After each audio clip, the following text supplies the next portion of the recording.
ਵਾਹਿਗੁਰੂ ਸਾਹਿਬ ਜੀ। ਇੱਕ ਓੰਕਾਰ ਸਤਿਗੁਰ ਪ੍ਰਸਾਦ। ਸ੍ਰੀ ਨਾਨਕ ਅੰਗਦ ਗੁਰੂ ਅਮਰਦਾਸ ਪਦ ਬੰਦ। ਰਾਮਦਾਸ ਅਰਜਨ ਗੁਰੂ ਬਰ ਸ੍ਰੀ ਹਰਿ ਗੋਬਿੰਦ। ਹਰੀ ਰਾਏ ਹਰਿ ਕ੍ਰਿਸ਼ਨ ਗੁਰ ਤੇਗ ਬਹਾਦਰ ਚੰਦ।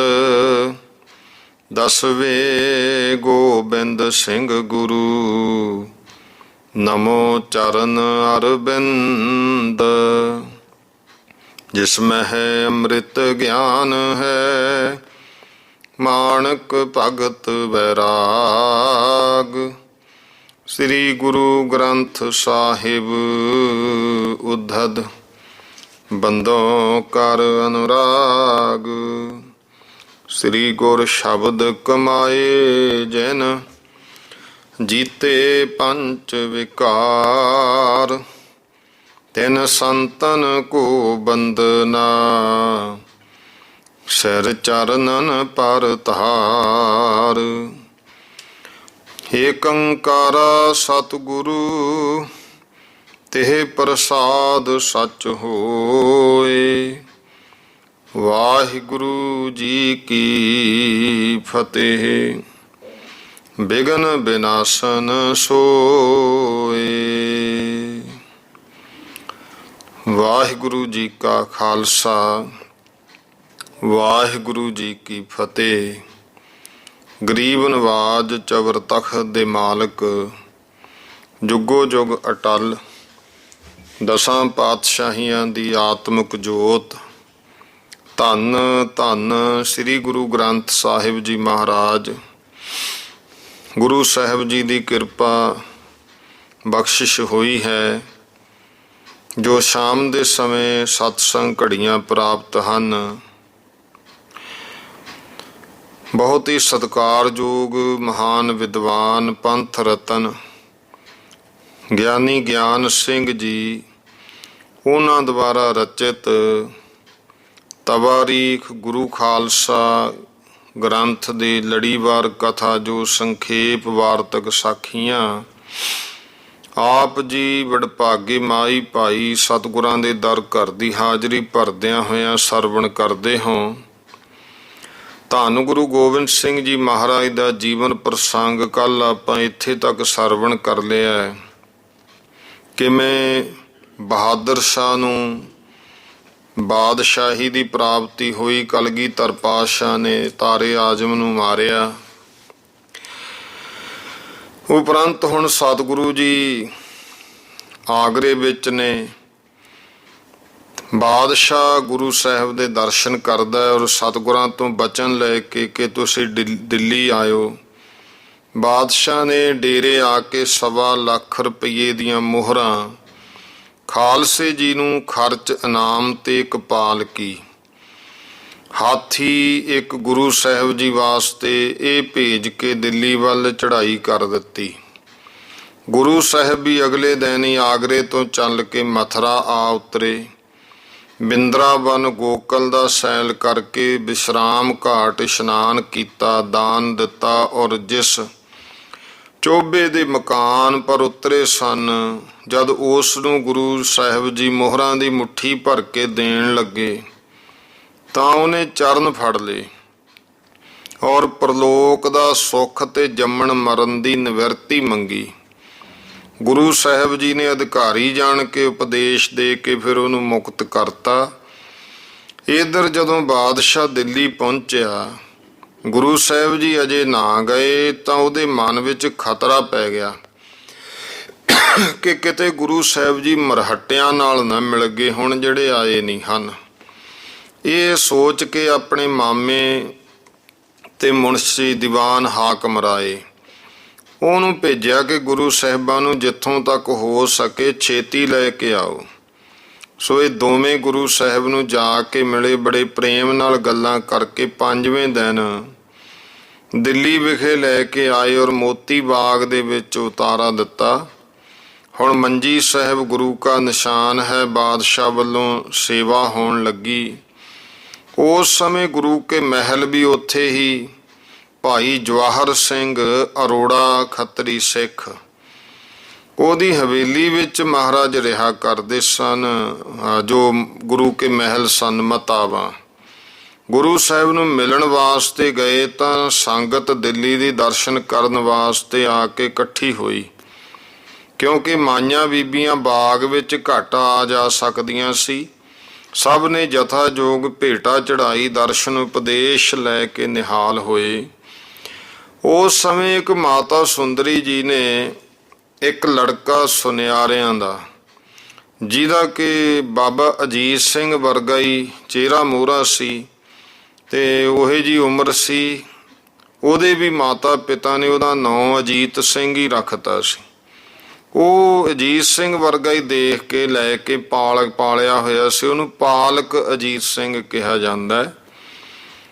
ਉਸ ਤੋਂ ਗੁਰੂ ਸਾਹਿਬ ਦੇ ਚਰਨਾਂ ਪਰ ਮੱਥਾ ਟਿਕਾ ਕੇ ਜਦੋਂ ਸਾਰੀ ਕਥਾ ਸੁਣਾਈ, ਗੁਰੂ ਗੋਬਿੰਦ ਸਿੰਘ ਮਹਾਰਾਜ ਕਹਿੰਦੇ ਕਿ ਤੂੰ ਮੋਹ ਦੇ ਅਧੀਨ ਹੋ ਕੇ ਤੁਸੀਂ ਇਹ ਕੰਮ ਚੰਗਾ ਨਹੀਂ ਕੀਤਾ, ਇਹਨੇ ਆਪਣਾ ਬਣਨਾ ਨਹੀਂ ਹੈ, ਅੰਤ ਨੂੰ ਯਾਦ ਰੱਖਿਓ, ਦੁੱਖ ਦੇਵੇਗਾ।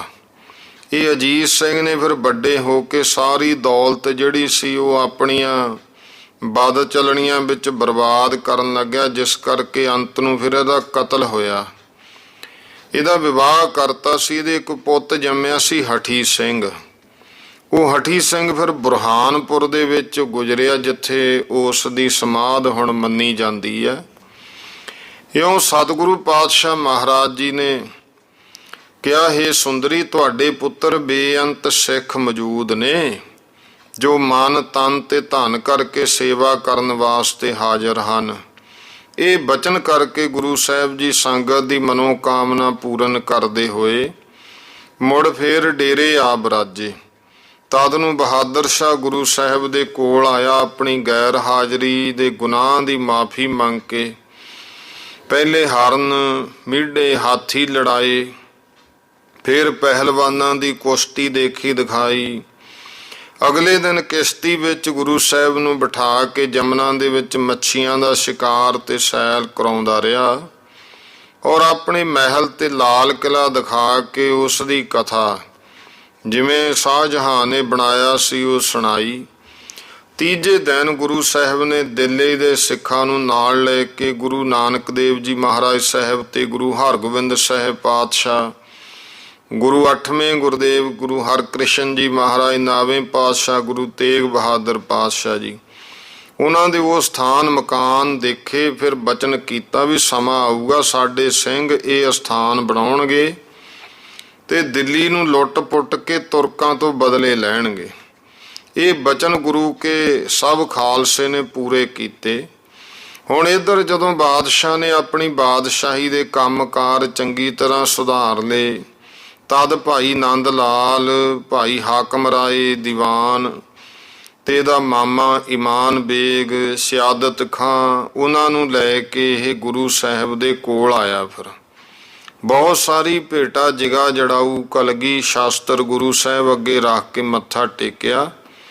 ਗੁਰੂ ਸਾਹਿਬ ਦੀ ਕਿਰਪਾ ਤੇ ਅਹਿਸਾਨ ਮੰਦੀ ਬਹੁਤ ਸਾਰੀ ਜਾਣ ਕੇ ਬੇਨਤੀ ਕੀਤੀ, ਸੱਚੇ ਪਾਤਸ਼ਾਹ ਹੁਣ ਆਪ ਮੈਨੂੰ ਟਹਿਲ ਦੱਸੋ, ਜੋ ਸਵਾਲ ਕਰਨਾ ਚਾਹੁੰਦੇ ਹੋ, ਕਿਰਪਾ ਕਰਕੇ ਹੁਣ ਉਹ ਕਰੋ। ਤਾਂ ਗੁਰੂ ਸਾਹਿਬ ਜੀ ਨੇ ਫਿਰ ਇਹ 17 ਜਿਹੜੇ ਵੱਡੇ ਪਾਪੀ ਸੀ ਉਹਨਾਂ ਦੀ ਫਰਦ ਬਾਦਸ਼ਾਹ ਨੂੰ ਦਿੱਤੀ, ਇੱਕ ਫਰਦ ਲਿਖੀ ਹੋਈ, ਤੇ ਉਹ ਬਾਦਸ਼ਾਹ ਨੂੰ ਫੜਾਈ, ਜਿਹਦੇ ਵਿੱਚ ਸੂਬਾ ਸਰਹੰਦ ਵਜੀਦ ਖਾਂ, ਸੁੱਚਾ ਨੰਦ ਉਹਦਾ ਦੀਵਾਨ, ਫਿਰ ਮੁਕਰਮ ਖਾਂ ਨਵਾਬ ਰੋਪੜੀਆ, ਦਲਾਵਰ ਖਾਂ ਸੂਬਾ ਲਾਹੌਰੀ, ਨਿਜ਼ਾਮਦੀਨ ਨਾਇਬ ਨਾਜ਼ਮ ਜਲੰਧਰ ਵਾਲਾ, ਸ਼ਮਸ ਖਾਂ ਬਿਜਵਾੜੇ ਦਾ ਸੀ, ਕਰਮਚੰਦ ਚੌਧਰੀ ਫਗਵਾੜੇ ਦਾ, ਤੇ ਦੁਖੇੜੀ ਵਾਲਾ ਬਿੱਪਰ ਬ੍ਰਾਹਮਣ ਗੰਗਾਰਾਮ, ਮੁਰਿੰਡੇ ਵਾਲੇ ਜਾਨੀ ਖਾਂ ਮਾਨੀ ਖਾਂ, ਰਾਜਾ ਰਾਮ ਸ਼ਰਨ ਹੰਡੂਰੀ ਤੇ ਰਾਜਾ ਅਜਮੇਰ ਚੰਦ ਕਹਿਲੂਰੀ, ਜਮਾਲ ਖਾਂ, ਜ਼ਾਲਮ ਖਾਂ ਤੇ ਫਤਿਹ ਖਾਂ ਇਹ ਕਸੂਰ ਦੇ।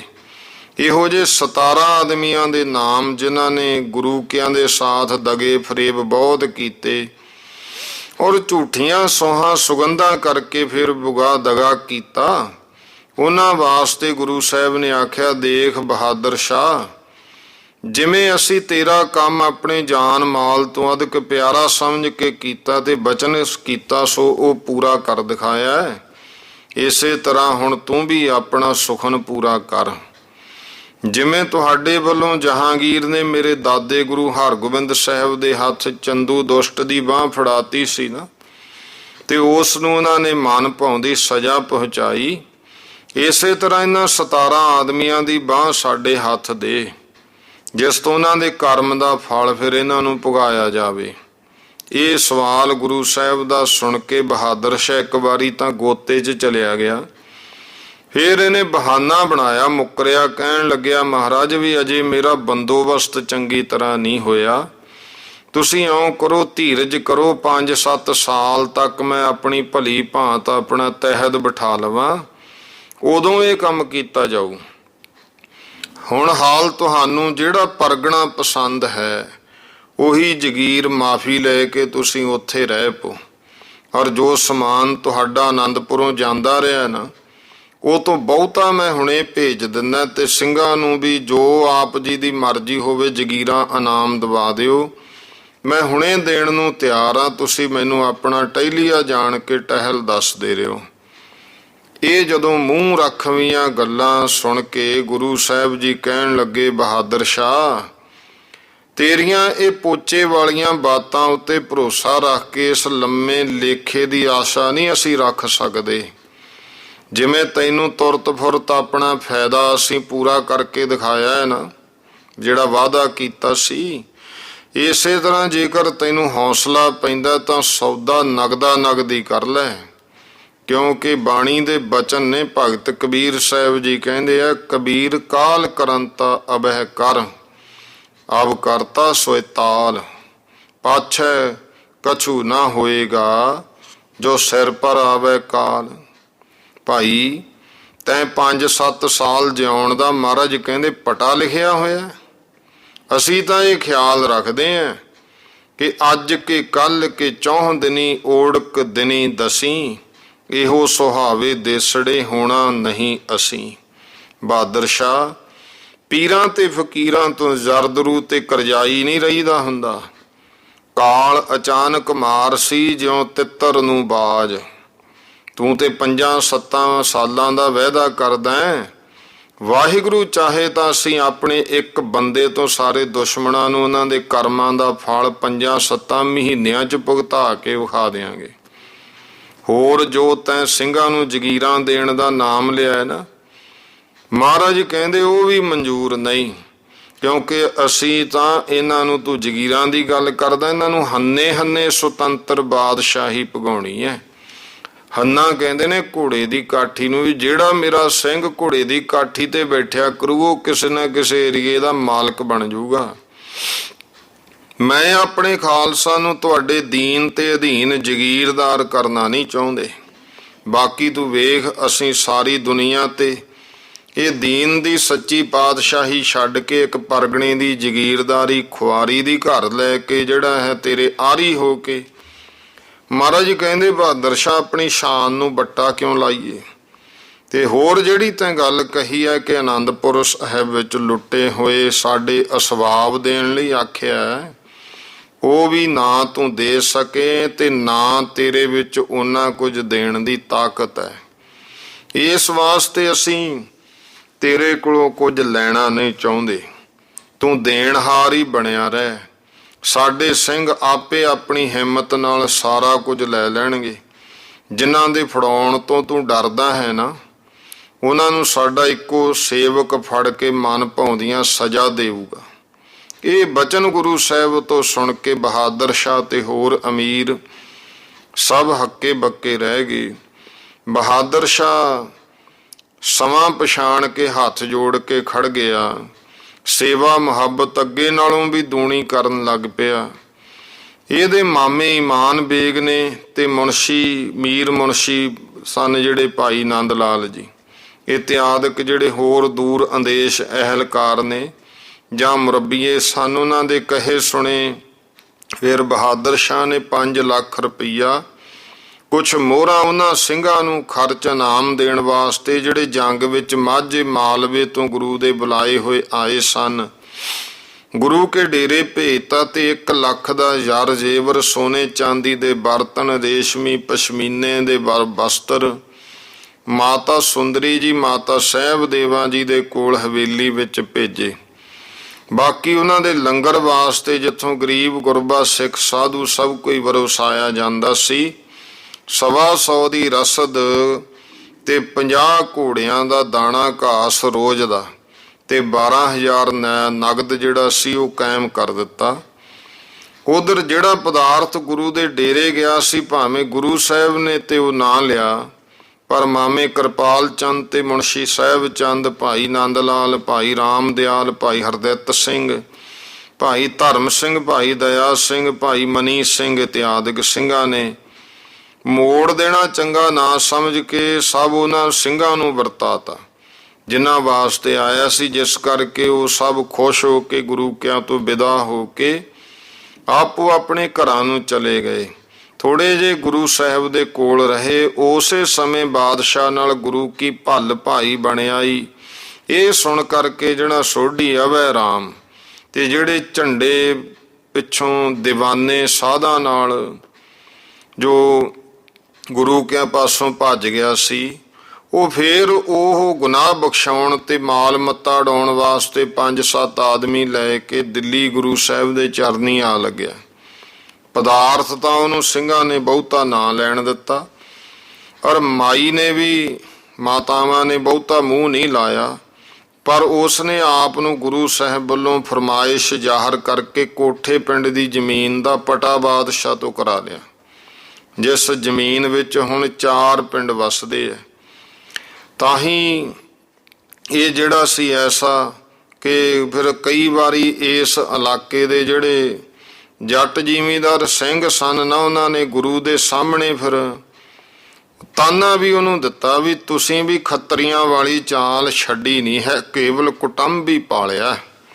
ਸਿੱਖ ਵਿਚਾਰੇ ਜਿਹੜੇ ਹੁਕਮ ਸੁਣਦੇ ਸਾਰ ਮਰਨ ਮਾਰਨ ਨੂੰ ਤਿਆਰ ਹੋ ਕੇ ਵੈਰੀਆਂ ਦੇ ਨਾਲ ਆ ਭਿੜੇ। ਇਹਨਾਂ ਦੀ ਤਾਂ ਆਪਨੇ ਕਾਰ ਵਿਗਾਰ ਵੀ ਮਾਫ ਨਾ ਕਰਾਈ ਤੇ ਸੋਢੀ ਨੂੰ ਝੱਟ ਜਗੀਰ ਦਵਾਤੀ। ਹੁਣ ਬਾਦਸ਼ਾਹ ਨੇ ਇਹ ਸੋਚ ਕੇ ਕਿ ਗੁਰੂ ਸਾਹਿਬ ਜੀ ਮੇਥੋਂ ਰੰਜ ਹੋ ਕੇ ਮਰਹੱਟਿਆਂ ਨੂੰ ਨਾ ਜਾ ਮਿਲਣ, ਇਹ ਚਾਲ ਚੱਲੀ ਕਿ ਰੋਜ਼ ਗੁਰੂ ਸਾਹਿਬ ਦੇ ਕੋਲ ਆਇਆ ਕਰੇ। ਅਨੇਕਾਂ ਤਰ੍ਹਾਂ ਦੀਆਂ ਖੇਡਾਂ, ਹਾਥੀਆਂ ਮੀਡਿਆਂ ਦੀ ਲੜਾਈ, ਮੱਲਾਂ ਦੇ ਘੋਲ ਕਰਾਉਂਦਾ, ਕਦੇ ਨਿਸ਼ਾਨੇਬਾਜ਼ੀ, ਕਦੇ ਲੱਕੜੀ ਬਾਜੀ, ਇਹ ਦਿਖਾਉਂਦਾ ਸ਼ਿਕਾਰ ਲੈ ਕੇ ਜਾਵੇ। ਇਸੇ ਸਮੇਂ ਗੁਰੂ ਸਾਹਿਬ ਜੀ ਦੀ ਤਸਵੀਰ, ਉਹ ਦਿੱਲੀ ਦਾ ਇੱਕ ਮੁਸੱਵਰ ਸੀ, ਬਹੁਤ ਚੰਗਾ ਤਸਵੀਰ ਬਣਾਉਣ ਵਾਲਾ, ਉਹਦੇ ਕੋਲੋਂ ਉਤਰਾਈ। ਉਸ ਦੇ ਉਤਾਰੇ ਹੁਣ ਆਮ ਪ੍ਰਵਿਰਤ ਹੋ ਰਹੇ ਆ। ਫਿਰ ਜਦੋਂ ਹੋਲੀਆਂ ਖੇਡ ਕੇ 1.5 ਮਹੀਨੇ ਪਿੱਛੋਂ ਬਾਦਸ਼ਾਹ ਨੇ ਗੁਰੂ ਸਾਹਿਬ ਜੀ ਸਮੇਤ ਦੱਖਣ ਬੰਨੀ ਜਾਣ ਦੀ ਤਿਆਰੀ ਕੀਤੀ, ਤਾਂ ਮਤਾਵਾਂ ਤੇ ਸੰਗਤ ਦੇ ਦਿਲ ਵਿੱਚ ਹੌਲ ਪੈ ਗਿਆ। ਹੱਥ ਜੋੜ ਕੇ ਸਾਰੀ ਸੰਗਤ ਨੇ ਬੇਨਤੀ ਕੀਤੀ, ਸੱਚੇ ਪਾਤਸ਼ਾਹ ਆਪ ਇੱਥੇ ਹੀ ਹਮੇਸ਼ਾ ਬਿਰਾਜਦੇ ਰਹੋ। ਸੰਗਤ ਸੇਵਾ ਕਰਨ ਨੂੰ ਹਾਜ਼ਰ ਹੈ, ਨਾਲੇ ਬਾਦਸ਼ਾਹ ਵੀ ਤੁਹਾਨੂੰ ਇੱਥੇ ਹੀ ਰੱਖਣਾ ਚਾਹੁੰਦਾ ਹੈ। ਹੋਰ ਪ੍ਰਦੇਸ਼ ਵਿੱਚ ਜਾ ਕੇ ਮਹਾਰਾਜ ਹੁਣ ਕੀ ਕਰਨਾ ਹੈ। ਅਖੀਰ ਜਦੋਂ ਸੰਗਤ ਨੇ ਵੇਖਿਆ ਕਿ ਗੁਰੂ ਸਾਹਿਬ ਤਾਂ ਜ਼ਰੂਰ ਜਾਣਗੇ, ਫਿਰ ਇਹ ਪ੍ਰਾਰਥਨਾ ਕੀਤੀ ਕਿ ਮਹਾਰਾਜ ਇੱਥੇ ਵੀ ਸਾਡੇ ਪੂਜਣੇ ਮੰਨਣੇ ਵਾਸਤੇ ਕਿਸੇ ਨੂੰ ਛੱਡਣਾ ਚਾਹੀਦਾ ਹੈ। ਸੰਗਤ ਦੀ ਬੇਨਤੀ ਮੰਨ ਕਰਕੇ ਗੁਰੂ ਸਾਹਿਬ ਨੇ ਆਖਿਆ ਵੀ ਇੱਥੇ ਸਾਡੇ ਘਰੋਂ ਤੁਹਾਡੀਆਂ ਮਾਈਆਂ ਰਹਿਣਗੀਆਂ। ਇਹ ਬਚਨ ਸੁਣ ਕੇ ਮਾਤਾ ਸੁੰਦਰੀ ਜੀ ਵਿਰਲਾਪ ਕਰਨ ਲੱਗੀ ਔਰ ਆਖਿਆ, ਮਹਾਰਾਜ ਮੈਂ ਅਭਾਗੀ ਹਾਂ, ਮੈਨੂੰ ਭਾਗੀ ਨੂੰ ਪਹਿਲਾਂ ਪੁੱਤਰ ਤਿਆਗ ਗਏ, ਹੁਣ ਆਪ ਜੀ ਵੀ ਤਿਆਗਣ ਲੱਗੇ ਹੋ, ਇੱਥੇ ਕਿਹਦੇ ਆਸਰੇ ਜੀਵਾਂਗੀ। ਪਹਿਲੇ ਤੇ ਆਪਣੇ ਕੁਟੰਬ ਵਿੱਚ ਸੱਸ ਦੀ ਸੇਵਾ ਕਰਦੀ ਸਾਂ, ਪੁੱਤਰਾਂ ਨੂੰ ਵੇਖ ਵੇਖ ਨੇਤਰ ਠੰਡੇ, ਛਾਤੀ ਸ਼ੀਤਲ ਹੁੰਦੀ ਸੀ। ਹੁਣ ਤੇ ਮੈਨੂੰ ਚੁਫੇਰੇ ਉਜਾੜ ਪਈ ਹੋਈ ਨਜ਼ਰ ਆਉਂਦੀ ਹੈ। ਛਾਤੀ ਗਿੱਲੇ ਗੋਹੇ ਦੇ ਤੇ ਮਜੀਠ ਦੇ ਥੋਹੇ ਵਾਂਗੂ ਧੁਖਦੀ ਹੈ। ਇੱਕ ਤੁਸਾਂ ਵੱਲੋਂ ਮੈਨੂੰ ਠੰਡਕ ਸੀ ਤੋ ਦਰਸ਼ਨ ਕਰਕੇ ਧੀਰਜ ਪੈਂਦਾ ਸੀ। ਸੋ ਹੁਣ ਤੁਸੀਂ ਵੀ ਲੜ ਛਡਾਉਣਾ ਚਾਹੁੰਦੇ ਹੋ। ਹੇ ਭਗਵਾਨ, ਮਾਤਾ ਪਿਤਾ ਨੇ ਤੁਹਾਡੀ ਚਰਨੀ ਲਾਈਆਂ ਸੀ। ਪਤੀ ਦੇ ਦਰਸ਼ਨ ਬਿਨਾਂ ਇਸਤਰੀ ਦਾ ਜਿਉਣਾ ਦੁਖਦਾਈ ਤੇ ਨਿਸਫਲ ਹੁੰਦਾ ਹੈ।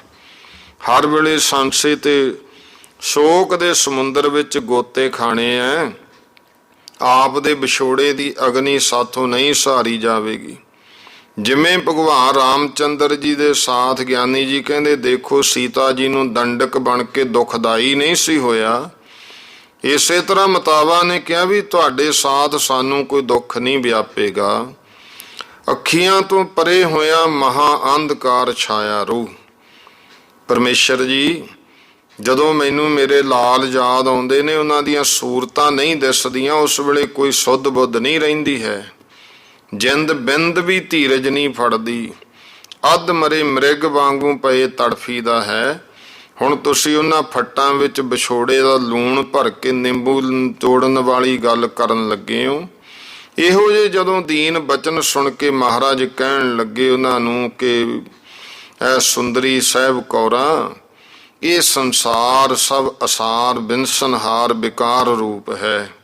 ਬੜੇ ਬੜੇ ਅਵਤਾਰ ਸਿੱਧ ਜੁਗੀਸ਼ਵਰ ਰਾਜੇ ਮਹਾਰਾਜੇ ਹੋ ਕੇ ਇੱਥੋਂ ਦੁਨੀਆ ਤੋਂ ਚਲੇ ਗਏ, ਪਰ ਜਿਨ੍ਹਾਂ ਨੇ ਆਪਣੇ ਸੱਚੇ ਧਰਮ ਉੱਤੋਂ ਜਾਨ ਕੁਰਬਾਨ ਕੀਤੀ ਹੈ, ਮੈਦਾਨ ਨਹੀਂ ਛੱਡਿਆ, ਉਹ ਅਮਰ ਨੇ। ਐਸੇ ਯੋਧਿਆਂ ਦੇ ਤੇ ਮਾਤਾ ਪਿਤਾ ਵੀ ਧੰਤਾ ਦੇ ਯੋਗ ਹਨ।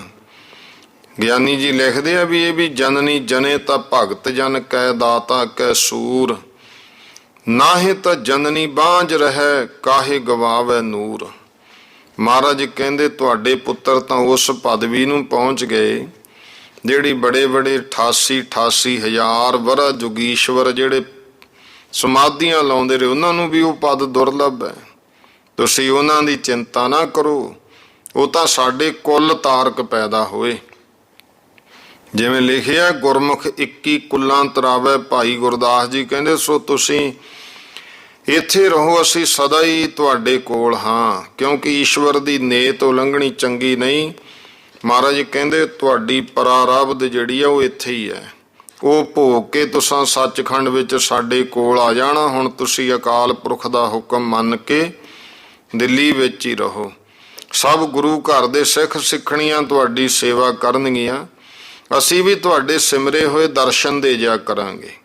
ਹੁਣ ਤੁਸੀਂ ਸਾਡੀ ਮੂਰਤ ਤੇ ਕਮਰ ਕਸੇ ਦੇ ਸ਼ਾਸਤਰਾਂ ਦਾ ਦਰਸ਼ਨ ਪੂਰਨ ਕਰਿਆ ਕਰੋ। ਸ੍ਰੀ ਗੁਰੂ ਗ੍ਰੰਥ ਸਾਹਿਬ ਦੀ ਬਾਣੀ ਪੜ੍ਹਦੇ ਸੁਣਦੇ ਰਹਿਣਾ, ਜੀ ਤੋਂ ਚਿੱਤ ਸ਼ਾਂਤ ਬਣਿਆ ਰਹੇਗਾ।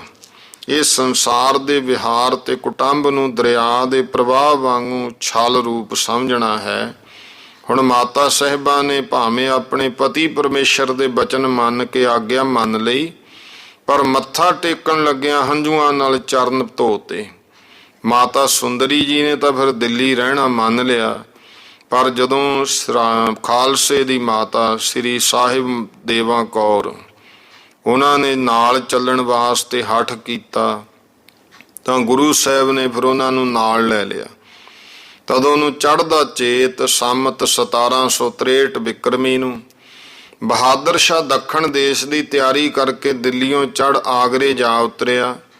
ਹਾਕਮ ਰਾਏ ਦੀਵਾਨ ਤੇ ਉਮਰਾ ਅਕਬਰ ਖਾਂ ਇਹਨਾਂ ਨੂੰ ਇਹ ਹੁਕਮ ਕਰ ਰੱਖਿਆ ਕਿ ਗੁਰੂ ਸਾਹਿਬ ਜੀ ਨੂੰ ਨਾਲ ਲੈ ਕੇ ਤੁਸੀਂ ਆਗਰੇ ਆਓ, ਪਰ ਸੰਗਤ ਨੇ ਗੁਰੂ ਸਾਹਿਬ ਨੂੰ 11 ਦਿਨ ਤੱਕ ਤੁਰਨ ਨਾ ਦਿੱਤਾ, ਕਿਉਂਕਿ ਕੁਛ ਤਾਂ ਦਿੱਲੀ ਦੀ ਸੰਗਤ ਇਹੋ ਹੀ ਚਾਹੁੰਦੀ ਸੀ ਕਿਵੇਂ ਵੀ ਗੁਰੂ ਸਾਹਿਬ ਇੱਥੇ ਰਹਿ ਜਾਣ, ਤੇ ਦੂਸਰੇ ਜਿਹੜੇ ਪੰਜਾਬੀ ਸੰਗਤਾਂ ਦੀ ਆਵਾਜਾਈ ਦਾ ਹਰ ਵੇਲੇ ਮੇਲਾ ਭਰਿਆ ਰਹਿੰਦਾ ਸੀ, ਉਹ ਨਜ਼ਰਾਨੇ ਭੇਟਾਂ ਸੁਗਾਤਾਂ ਦੀਆਂ ਕੋਰਾਂ ਅਰਪਣ ਕਰ ਕਰਕੇ ਚਕੋਰਾਂ ਵਾਂਗੂ ਗੁਰੂ ਸਾਹਿਬ ਦੇ ਮੁਖ ਚੰਦ ਵੱਲ ਦੇਖਦੇ ਸ੍ਰੀ ਗੁਰੂ ਨਾਨਕ ਦੇ ਮਹਾਰਾਜ ਨੂੰ ਧਿਆ ਰਹੇ ਸੀ ਕਿ ਮਹਾਰਾਜ ਦੱਖਣ ਵੱਲ ਨਾ ਜਾਣ, ਪੰਜਾਬ ਦੀ ਰਮਤ ਕਰਨ। ਪਰ ਅਖੀਰ ਗੁਰੂ ਸਾਹਿਬ ਦੀ ਮਰਜ਼ੀ ਪੂਰੀ ਹੋਈ। ਸ੍ਰੀ ਮਾਤਾ ਸੁੰਦਰੀ ਜੀ ਫਿਰ ਦਿੱਲੀ ਵਿੱਚ ਰਹੇ ਤੇ ਸੰਗਤ ਨੂੰ ਹੁਕਮ ਕੀਤਾ ਇਹਨਾਂ ਨੂੰ ਸਾਡੇ ਸਮਾਨ ਸਮਝ ਕੇ ਮੰਨਦੇ ਪੂਜਦੇ ਰਹਿਣਾ ਤੇ ਸਤਨਾਮ ਸਿਮਰਦੇ ਹੋਏ ਗੁਰੂ ਨਾਨਕ ਦੇਵ ਜੀ ਮਹਾਰਾਜ ਦੇ ਘਰ ਪਰ ਦ੍ਰਿੜ ਭਰੋਸਾ ਰੱਖਣਾ ਹੈ, ਕਿਉਂਕਿ ਸਿਦਕ ਦੇ ਬੇੜੇ ਪਾਰ ਹੁੰਦੇ ਨੇ। ਸੋ ਜੋੜ ਮੇਲ ਸਤਸੰਗ ਹਮੇਸ਼ਾ ਕਰਨੇ। ਇਸ ਤਰ੍ਹਾਂ ਉਪਦੇਸ਼ ਦੇ ਕਰਕੇ ਗੁਰੂ ਸਾਹਿਬ ਅਰਦਾਸਾ ਸੋਧ ਕੇ ਮਥੁਰਾ ਦੇ ਰਾਹ ਚੱਲ ਪਏ। ਤੀਜੇ ਦਿਨ ਮਥੁਰਾ ਸੂਰਜ ਕੰਡ ਪਰ ਜਮਨਾ ਦੇ ਕੰਢੇ ਜਾ ਕੇ ਡੇਰਾ ਲਾਇਆ। 3 ਦਿਨ ਇੱਥੇ ਰਹਿ ਕੇ ਚੌਥੇ ਦਿਨ ਤੁਰ ਕੇ ਆਗਰੇ ਦੇ ਕੋਲ ਜਾ ਕੇ ਇੱਕ ਪਿੰਡ ਵਿੱਚੋਂ ਗੁਰੂ ਸਾਹਿਬ ਜੀ ਨੇ ਛਕਣ ਵਾਸਤੇ ਜਲ ਮੰਗਿਆ। ਤਾਂ ਇੱਕ ਸਿੰਘ ਇੱਕ ਬ੍ਰਾਹਮਣੀ ਦੇ ਘਰੋਂ, ਜਿਸ ਦੇ ਕੋਈ ਬਾਲਕ ਨਾ ਹੋਣ ਕਰਕੇ ਬਹੁਤ ਸੁੱਚਮ ਮਲੂਮ ਹੁੰਦੀ ਸੀ, ਇੱਥੇ ਬੜੀ ਸੁੱਚਮ ਸਫਾਈ ਹੈ, ਗੜਵਾ ਭਰ ਕੇ ਜਲ ਲਿਆਇਆ। ਗੁਰੂ ਸਾਹਿਬ ਨੇ ਪੁੱਛਿਆ ਵੀ ਕਿੱਥੋਂ ਲਿਆਂਦਾ ਹੈ ਜਲ? ਤਾਂ ਉਹਨੇ ਉਸ ਬਾਹਮਣੀ ਦੀ ਸਾਰੀ ਕਥਾ ਸੁਣਾਈ। ਤਾਂ ਉਹ ਜਲ ਸਾਰਾ ਸੁਟਵਾ ਕੇ ਗੁਰੂ ਸਾਹਿਬ ਕਹਿਣ ਲੱਗੇ, ਭਾਈ ਸਿੱਖੋ, ਵੀ ਇਸ ਤਰ੍ਹਾਂ ਸੁੱਚਮ ਨਹੀਂ ਹੁੰਦੀ, ਕਿਸੇ ਪੁੱਤਰਾਂ ਧੀਆਂ ਵਾਲੇ ਦੇ ਘਰੋਂ ਜਲ ਲਿਆਓ, ਉਹ ਵੀ ਪਵਿੱਤਰ ਹੁੰਦਾ ਜਿੱਥੇ ਬੱਚੇ ਖੇਡਦੇ ਆ। ਇਸ ਤਰ੍ਹਾਂ ਮਹਾਰਾਜ ਜੀ ਨੇ ਫਿਰ ਬਚਨ ਵੀ ਕਹੇ, ਜਿਸ ਘਰ ਦੀਵਾ ਦੂਧ ਨਹਿ ਬਾਲ ਨਾ ਖੇਡੇ ਦਵਾਰ।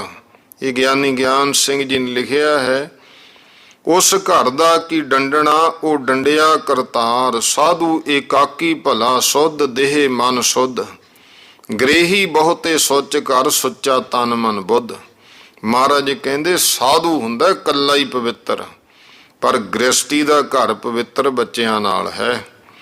ਇਹੋ ਜਿਹੇ ਬਚਨ ਕਰਦੇ ਅਗਲੇ ਪਿੰਡ ਜਾ ਪੁੱਜੇ ਤੇ ਖੂਹ ਥਾਈ ਉੱਥੋਂ ਪਾਣੀ ਕਢਾ ਕੇ ਮਹਾਰਾਜ ਨੇ ਛਕਿਆ। ਸੰਝ ਸ਼ਾਮ ਹੋਈ, ਆਗਰੇ ਸ਼ਹਿਰ ਦੇ ਕੋਲ ਇੱਕ ਬਾਗ ਵਿੱਚ ਜਾ ਉਤਰੇ। ਆਗਰੇ ਦੀ ਸੰਗਤ ਨੇ ਸੁਣਿਆ, ਭੇਟਾ ਲੈ ਲੈ ਕੇ ਆਉਣ ਲੱਗੇ ਔਰ ਦਰਸ਼ਨ ਕਰਕੇ ਮਨੋ ਕਾਮਨਾ ਪਾਉਣ ਲੱਗੇ ਐ। ਇਹ ਖਬਰ ਸੁਣ ਕੇ ਨਵਾਬ ਖਾਨਾ ਖਾਨਾ ਇਸ ਤਰ੍ਹਾਂ ਦਾ ਨਵਾਬ ਸੀ ਆਗਰੇ ਦਾ, ਜੋ ਬਹੁਤ ਦਿਨਾਂ ਤੋਂ ਗੁਰੂ ਸਾਹਿਬ ਦੇ ਦਰਸ਼ਨ ਦੀ ਇੱਛਾ ਕਰਦਾ ਸੀ। ਉਹਨੇ ਆਪਣੇ ਮਾਤਬਰ ਬੰਦੇ ਭੇਜ ਕੇ ਗੁਰੂ ਸਾਹਿਬ ਦਾ ਡੇਰਾ ਆਪਣੇ ਬਾਗ 'ਚ ਕਰਾਇਆ। ਦੂਜੇ ਦਿਨ ਆਪ ਆ ਕੇ ਨਜ਼ਰਾਨੇ ਭੇਟਾ ਦੇ ਕਰਕੇ ਬੇਨਤੀ ਕੀਤੀ, ਸੱਚੇ ਪਾਤਸ਼ਾਹ, ਮੇਰੀ ਦੇਹ ਬਹੁਤ ਬ੍ਰਿਧ ਹੈ, ਕੇਵਲ ਆਪ ਦੇ ਦਰਸ਼ਨ ਦੀ ਇੱਛਾ ਸੀ, ਹੁਣ ਪੂਰੀ ਹੋ ਗਈ, ਹੁਣ ਮੇਰਾ ਪ੍ਰਲੋਕ ਸੁਧਾਰ ਦਿਓ।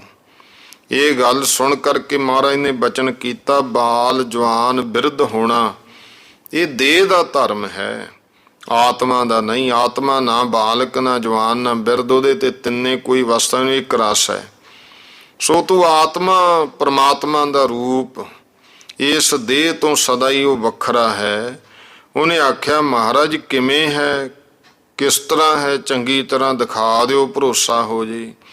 ਗੁਰੂ ਸਾਹਿਬ ਕਹਿਣ ਲੱਗੇ, ਭਾਈ ਖਾਨੇ, ਇਹ ਸਥੂਲ ਦੇਹ ਜਿਹੜੀ ਹੈ ਇਹਦੇ ਵਿੱਚ 6 ਵਿਕਾਰ ਨੇ, ਖੱਟ ਵਿਕਾਰਾਂ ਵਾਲੀ ਲਿਖਿਆ। ਇਹਦੇ ਪਹਿਲਾ ਵਿਕਾਰ ਕੀ ਹੈ ਵੀ ਇਹ ਪੈਦਾ ਹੁੰਦੀ ਹੈ, ਦੂਜਾ ਫਿਰ ਕੁਝ ਸਮੇਂ ਵਾਸਤੇ ਇੱਥੇ ਸਥਿਤ ਹੁੰਦੀ ਹੈ, ਦੁਨੀਆ ਤੇ ਆ ਗਈ। ਤੀਜਾ ਹੈ ਕਿ ਇਹਦਾ ਵਧਣਾ, ਚੌਥਾ ਹੈ ਪ੍ਰਣਾਮ ਖਾਣਾ, ਫਿਰ ਪੰਜਵਾਂ ਘਟਣਾ ਤੇ 6ਵਾਂ ਨਾਸ਼ ਹੋ ਜਾਣਾ। ਇਹ 6 ਜਿਹੜੀਆਂ ਵਿਕਾਰਾਂ ਤੋਂ ਬਿਨਾਂ, ਇਹ ਮਹਾਰਾਜ ਕਹਿੰਦੇ ਇਹਨੂੰ 6 ਉਰਮੀਆਂ ਵੀ ਹੈ। ਇਹ ਤੋਂ ਬਿਨਾਂ ਜਿਵੇਂ ਸੁੱਖ ਦੁੱਖ ਤੇ ਛੁਦਾ ਭੁੱਖ, ਪਿਪਾਸ ਕਹਿੰਦੇ ਨੇ ਤ੍ਰੇਹ ਨੂੰ, ਸੀਤ ਉਸਨ ਠੰਡ ਤੇ ਗਰਮੀ, ਇਹ 6 ਨੂੰ ਮਹਿਸੂਸ ਹੁੰਦੀਆਂ ਨੇ। ਇਹਨਾਂ ਖੱਟ ਉਰਮੀਆਂ ਤੋਂ ਫਿਰ ਇਹ ਜਿਹੜਾ ਹੈ ਔਰ 5 ਕੋਸ਼ ਪੜਦੇ ਹਨ, ਉਹਨਾਂ ਤੋਂ ਪਰੇ ਹੈ ਆਤਮਾ। ਫਿਰ ਉਹਨੇ ਪ੍ਰਸ਼ਨ ਕੀਤਾ, ਮਹਾਰਾਜ 5 ਕੋਸ਼ ਕਿਹਨੂੰ ਕਹਿੰਦੇ ਆ? ਉੱਤਰ ਦਿੱਤਾ, ਪਹਿਲਾ ਅੰਨਮਈ ਕੋਸ਼ ਹੈ, ਜਿਹੜਾ ਅੰਨ ਦੇ ਸਿਰ ਤੇ ਅੰਨ।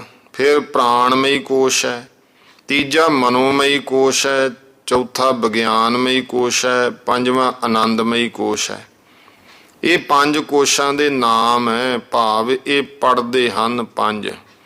ਹੁਣ ਇਹਨਾਂ ਦੇ ਰੂਪ ਸੁਣ ਲੈ ਵੀ ਇਹ ਸਥੂਲ ਸਰੀਰ ਜਿਹੜਾ ਹੈ, ਜਿਹੜਾ ਅੰਨ ਤੋਂ ਪੈਦਾ ਹੋ ਕਰਕੇ ਅੰਨ ਦੇ ਆਸਰੇ ਰਹਿੰਦਾ ਹੈ, ਇਹਨੂੰ ਮਹਾਰਾਜ ਕਹਿੰਦੇ ਭਾਈ ਅੰਨਮਈ ਕੋਸ਼ ਕਹਿੰਦੇ ਆ। ਔਰ ਪ੍ਰਾਣ, ਜਿਹਦੇ ਵਿੱਚ ਆ ਜਿਹੜੇ ਪ੍ਰਾਣ ਚੱਲਦੇ ਆ, ਪ੍ਰਾਣ ਵੀ ਜਿਹੜੇ ਹਨ ਇਹ 5 ਨੇ। ਭਾਵ ਸਮਝਣਾ, ਪ੍ਰਾਣ ਹੈ ਤਾਂ ਇੱਕੋ ਹੀ, 5 ਜਗ੍ਹਾ ਤੇ ਇਹਦਾ ਵਾਸਾ ਹੁੰਦਾ ਹੈ। ਇਸ ਕਰਕੇ ਇਹਨੂੰ ਲਿਖਿਆ ਹੈ ਅਪਾਨ, ਫਿਰ ਸਮਾਨ, ਪਹਿਲਾ ਪ੍ਰਾਣ ਹੈ, ਦੂਜਾ ਅਪਾਨ ਹੈ, ਤੀਜਾ ਸਮਾਨ ਹੈ, ਚੌਥਾ ਬਿਆਨ ਹੈ, ਪੰਜਵਾਂ ਉਦਾਨ। ਇਹ ਪੰਜੇ ਪ੍ਰਾਣ। ਤੇ ਫਿਰ ਇਹਨਾਂ ਦੇ ਅੱਗੇ ਉਪ ਪ੍ਰਾਣ ਹੁੰਦੇ ਆ, ਜਿਵੇਂ ਛੋਟੇ ਦੂਜੇ ਨੰਬਰ ਤੇ ਹੋ ਗਏ ਉਪ। ਉਹ ਹੁੰਦੇ ਨੇ ਜਿਵੇਂ ਨਾਗ, ਕੂਰਮ, ਕ੍ਰਿਕਲ, ਦੇਵਦੱਤ, ਧਨੰਜੈ। ਇਹ ਪੰਜ ਉਪ ਪ੍ਰਾਣ ਹੈ। ਜਿੰਨੀ ਕਿਰਿਆ ਇਹ ਦਸੋ ਕਰਦੇ ਆ, ਇਹਨਾਂ ਦਾ ਨਾਮ ਹੈ ਪ੍ਰਾਣਮਈ ਕੋਸ਼। ਜਿਵੇਂ ਆਪਾਂ ਸਾਹ ਲੈਂਦੇ ਆ, ਹਵਾ ਚੱਲਦੀ ਹੈ, ਇਹ ਪ੍ਰਾਣਮਈ ਕੋਸ਼ ਆ। ਹੁਣ ਇਹ ਪ੍ਰਾਣ ਹਵਾ ਜਿਹੜੀ ਹੈ, ਦੇਖੋ ਇਹ ਜਿਵੇਂ ਸਾਹ ਵੀ ਆਉਂਦਾ, ਫਿਰ ਜਿਹੜੀ ਹਵਾ ਹੈ ਉਹ ਆਪਣੇ ਅੰਦਰ ਹੈ ਨਾ, ਤਾਂ ਹੀ ਕਰਕੇ ਜਿਹੜਾ ਸਰੀਰ ਹੈ ਉਹ ਚੱਲਦਾ ਹੈ। ਅਪਾਨ, ਸਮਾਨ, ਬਿਆਨ, ਉਦਾਨ। ਫਿਰ ਅੱਗੇ ਜਿਹੜੇ ਹੋ ਗਏ ਜਿਵੇਂ ਕੂਰਮ, ਕ੍ਰਿਕਲ, ਦੇਵਦੱਤ, ਧਨੰਜੈ, ਇਹ ਤੇ ਆਦਿਕ ਨਾਗ। ਇਹ ਜਿਹੜਾ ਪਹਿਲਾ ਨਾਗ ਹੈ, ਦੂਜਾ ਕੂਰਮ, ਕ੍ਰਿਕਲ, ਇਹ ਸਮਝਣਾ ਪ੍ਰਾਣ। ਜਿਵੇਂ ਮੰਨ ਲਓ ਕਿਸੇ ਨੂੰ ਛਿੱਕ ਆ ਗਈ, ਇਹ ਵੀ ਇੱਕ ਪ੍ਰਾਣ ਹੈ ਨਾ। ਜੇ ਹਵਾ ਹੀ ਨਾ ਹੋਵੇ ਅੰਦਰੋਂ ਤਾਂ ਬੰਦਾ ਦੇਖੋ ਛਿੱਕ। ਹੋਰ ਜਿਵੇਂ ਇਹ ਕਈ ਤਰ੍ਹਾਂ ਦੇ ਹਨ ਇਸ ਤਰ੍ਹਾਂ, ਚਲੋ ਵੱਖਰਾ। ਫਿਰ ਬਹੁਤਾ ਇਹ ਵਿਦਾਂਤ ਦੀ ਗੱਲਾਂ ਜਾਂ ਵਿੱਚ ਵਰਤੀਆਂ ਨੇ, ਵੱਧ ਜਾਂਦੀ ਹੈ। ਫਿਰ ਆਪਾਂ ਇਤਿਹਾਸ ਦੇ ਮੁਤਾਬਕ ਰਹੀਏ। ਜਦੋਂ ਜਿਹਨੇ ਪੰਥ ਪ੍ਰਕਾਸ਼ ਦੀ ਕਥਾ ਗਿਆਨੀ ਗਿਆਨ ਸਿੰਘ ਵਾਲੇ ਦੀ ਸੁਣੀ ਹੈ, ਜਾਂ ਭਾਈ ਸੰਤੋਖ ਸਿੰਘ ਜੀ, ਉਹਨਾਂ ਨੇ ਸਾਰੀਆਂ ਗੱਲਾਂ ਦਿੱਤੀਆਂ ਹੋਈਆਂ ਹਨ ਵਿਸਥਾਰ ਨਾਲ ਵੀ। ਜਦੋਂ ਉਹ ਕਥਾ ਹੋਊਗੀ ਉਦੋਂ ਫਿਰ ਕਿਤੇ ਦੁਬਾਰੇ ਇਹ ਆ ਜੂਗੀ ਗੱਲ। ਰਹੋ ਵਿਚਾਰ। ਮਹਾਰਾਜ ਜੀ ਕਹਿੰਦੇ ਵੀ ਇਹ 10 ਜਿਹੜਾ ਕਰਮ ਕਰਦੇ ਨੇ ਨਾ, 10 ਪ੍ਰਾਣ ਬਣ ਗਏ, 5 ਪ੍ਰਾਣ ਤੇ 5 ਇਹਨਾਂ ਦੇ ਉਪ ਪ੍ਰਾਣ। ਇਹਨੂੰ ਕਹਿੰਦੇ ਨੇ ਪ੍ਰਾਣਮਈ ਕੋਸ਼। ਇਹ ਵੀ ਕੋਸ਼ ਨਾਮ ਪੜਦੇ ਦਾ ਕਹਿ ਲਓ। ਫਿਰ ਇਸ ਤੋਂ ਅੱਗੇ ਹੈ ਕਿ ਜਿੰਨੀ ਕਿਰਿਆ 5 ਕਰਮ ਇੰਦਰੀਆਂ ਨਾਲ ਮਿਲ ਕੇ ਮਨ ਕਰਦਾ ਹੈ। ਕਰਮ ਇੰਦਰੇ ਨੇ ਜਿਹੜੇ ਕੰਮ ਕਰਦੇ ਆ, ਹੱਥ ਪੈਰ ਹੈ, ਮਨ ਹੀ ਪ੍ਰੇਰਦਾ। ਚੱਲ ਗੁਰਦੁਆਰੇ ਨੂੰ ਚੱਲੀਏ, ਬੰਦਾ ਪੈਰਾਂ ਨਾਲ ਤੁਰ ਪੈਂਦਾ। ਕਿਸੇ ਦੇ ਮਨ ਨੂੰ ਪ੍ਰੇਰਿਆ, ਉਹ ਮਾੜੇ ਪਾਸੇ ਨਸ਼ੇ ਵਿਸ਼ਿਆਂ ਵੱਲ ਨੂੰ ਤੁਰਦਾ। ਹੱਥਾਂ ਨੂੰ ਮਨ ਨੇ ਕਿਹਾ ਸੇਵਾ ਕਰਨੀ, ਹੱਥ ਸੇਵਾ ਕਰਨ ਲੱਗ ਗਏ। ਇਸੇ ਤਰ੍ਹਾਂ ਹੀ ਜਿਹੜੇ ਇਹਨੂੰ ਕਰਮ ਇੰਦਰੇ ਕਿਹਾ ਹੈ। ਤੇ ਫਿਰ ਜਿਹੜੇ ਆ ਅੱਗੇ ਗਿਆਨ ਇੰਦਰੇ ਹੁੰਦੇ ਆ, ਉਹ ਦੂਜੇ ਗਾਂ ਵਾਲੇ ਵਿਗਿਆਨਮਈ ਕੋਸ਼ 'ਚ ਆ ਜਾਣਗੇ। ਤੋ ਇਹ ਕਰਮ ਇੰਦਰੇ ਨੇ। ਤੇ ਜਿੰਨਾ ਇਹਨਾਂ 5 ਕਰਮ ਇੰਦਰੀਆਂ ਨਾਲ ਮਿਲ ਕਰਕੇ ਮਨ ਜੋ ਕਰਮ ਕਰਦਾ ਹੈ, ਇਹਦਾ ਨਾਂ ਹੈ ਮਨੋਮਈ ਕੋਸ਼। ਇਹ ਤੀਜਾ ਪੜਦਾ। ਫਿਰ ਅੱਗੇ ਆ ਗਏ 5 ਗਿਆਨ ਇੰਦਰੀਆਂ। ਇਹਨਾਂ ਦੇ ਜਿਹੜੇ ਗਿਆਨ ਇੰਦਰੀਆਂ ਦੇ ਸ਼ਬਦ, ਸਪਰਸ਼, ਰੂਪ, ਰਸ, ਗੰਧ। ਸ਼ਬਦ ਜਿਵੇਂ ਆਪਾਂ ਜੀਭ ਦੇ ਨਾਲ ਦੇਖੋ, ਸ਼ਬਦ ਜਿਹੜਾ ਸ਼ਬਦ ਕੰਨਾਂ ਦਾ ਵਿਸ਼ਾ ਹੈ ਨਾ, ਕੰਨ ਇਹ ਗਿਆਨ ਇੰਦਰ ਹੈ। ਕੰਨ ਨੇ ਕੋਈ ਕੰਮ ਨਹੀਂ ਕੀਤਾ, ਜਿੱਥੇ ਲੱਗੇ ਆ ਲੱਗੇ, ਪਰ ਕੰਮ ਕੀ ਕਰਦੇ ਆ ਕਿ ਕੰਨਾਂ ਰਾਹੀਂ ਜੋ ਅਸੀਂ ਸੁਣਦੇ ਆ, ਸਾਨੂੰ ਉਹ ਦੱਸਦੇ ਨੇ ਕੀ ਸੁਣਿਆ ਜਾ ਰਿਹਾ, ਸਾਨੂੰ ਅੰਦਰ ਸੁਣਾਉਂਦੇ ਆ। ਸ਼ਬਦ।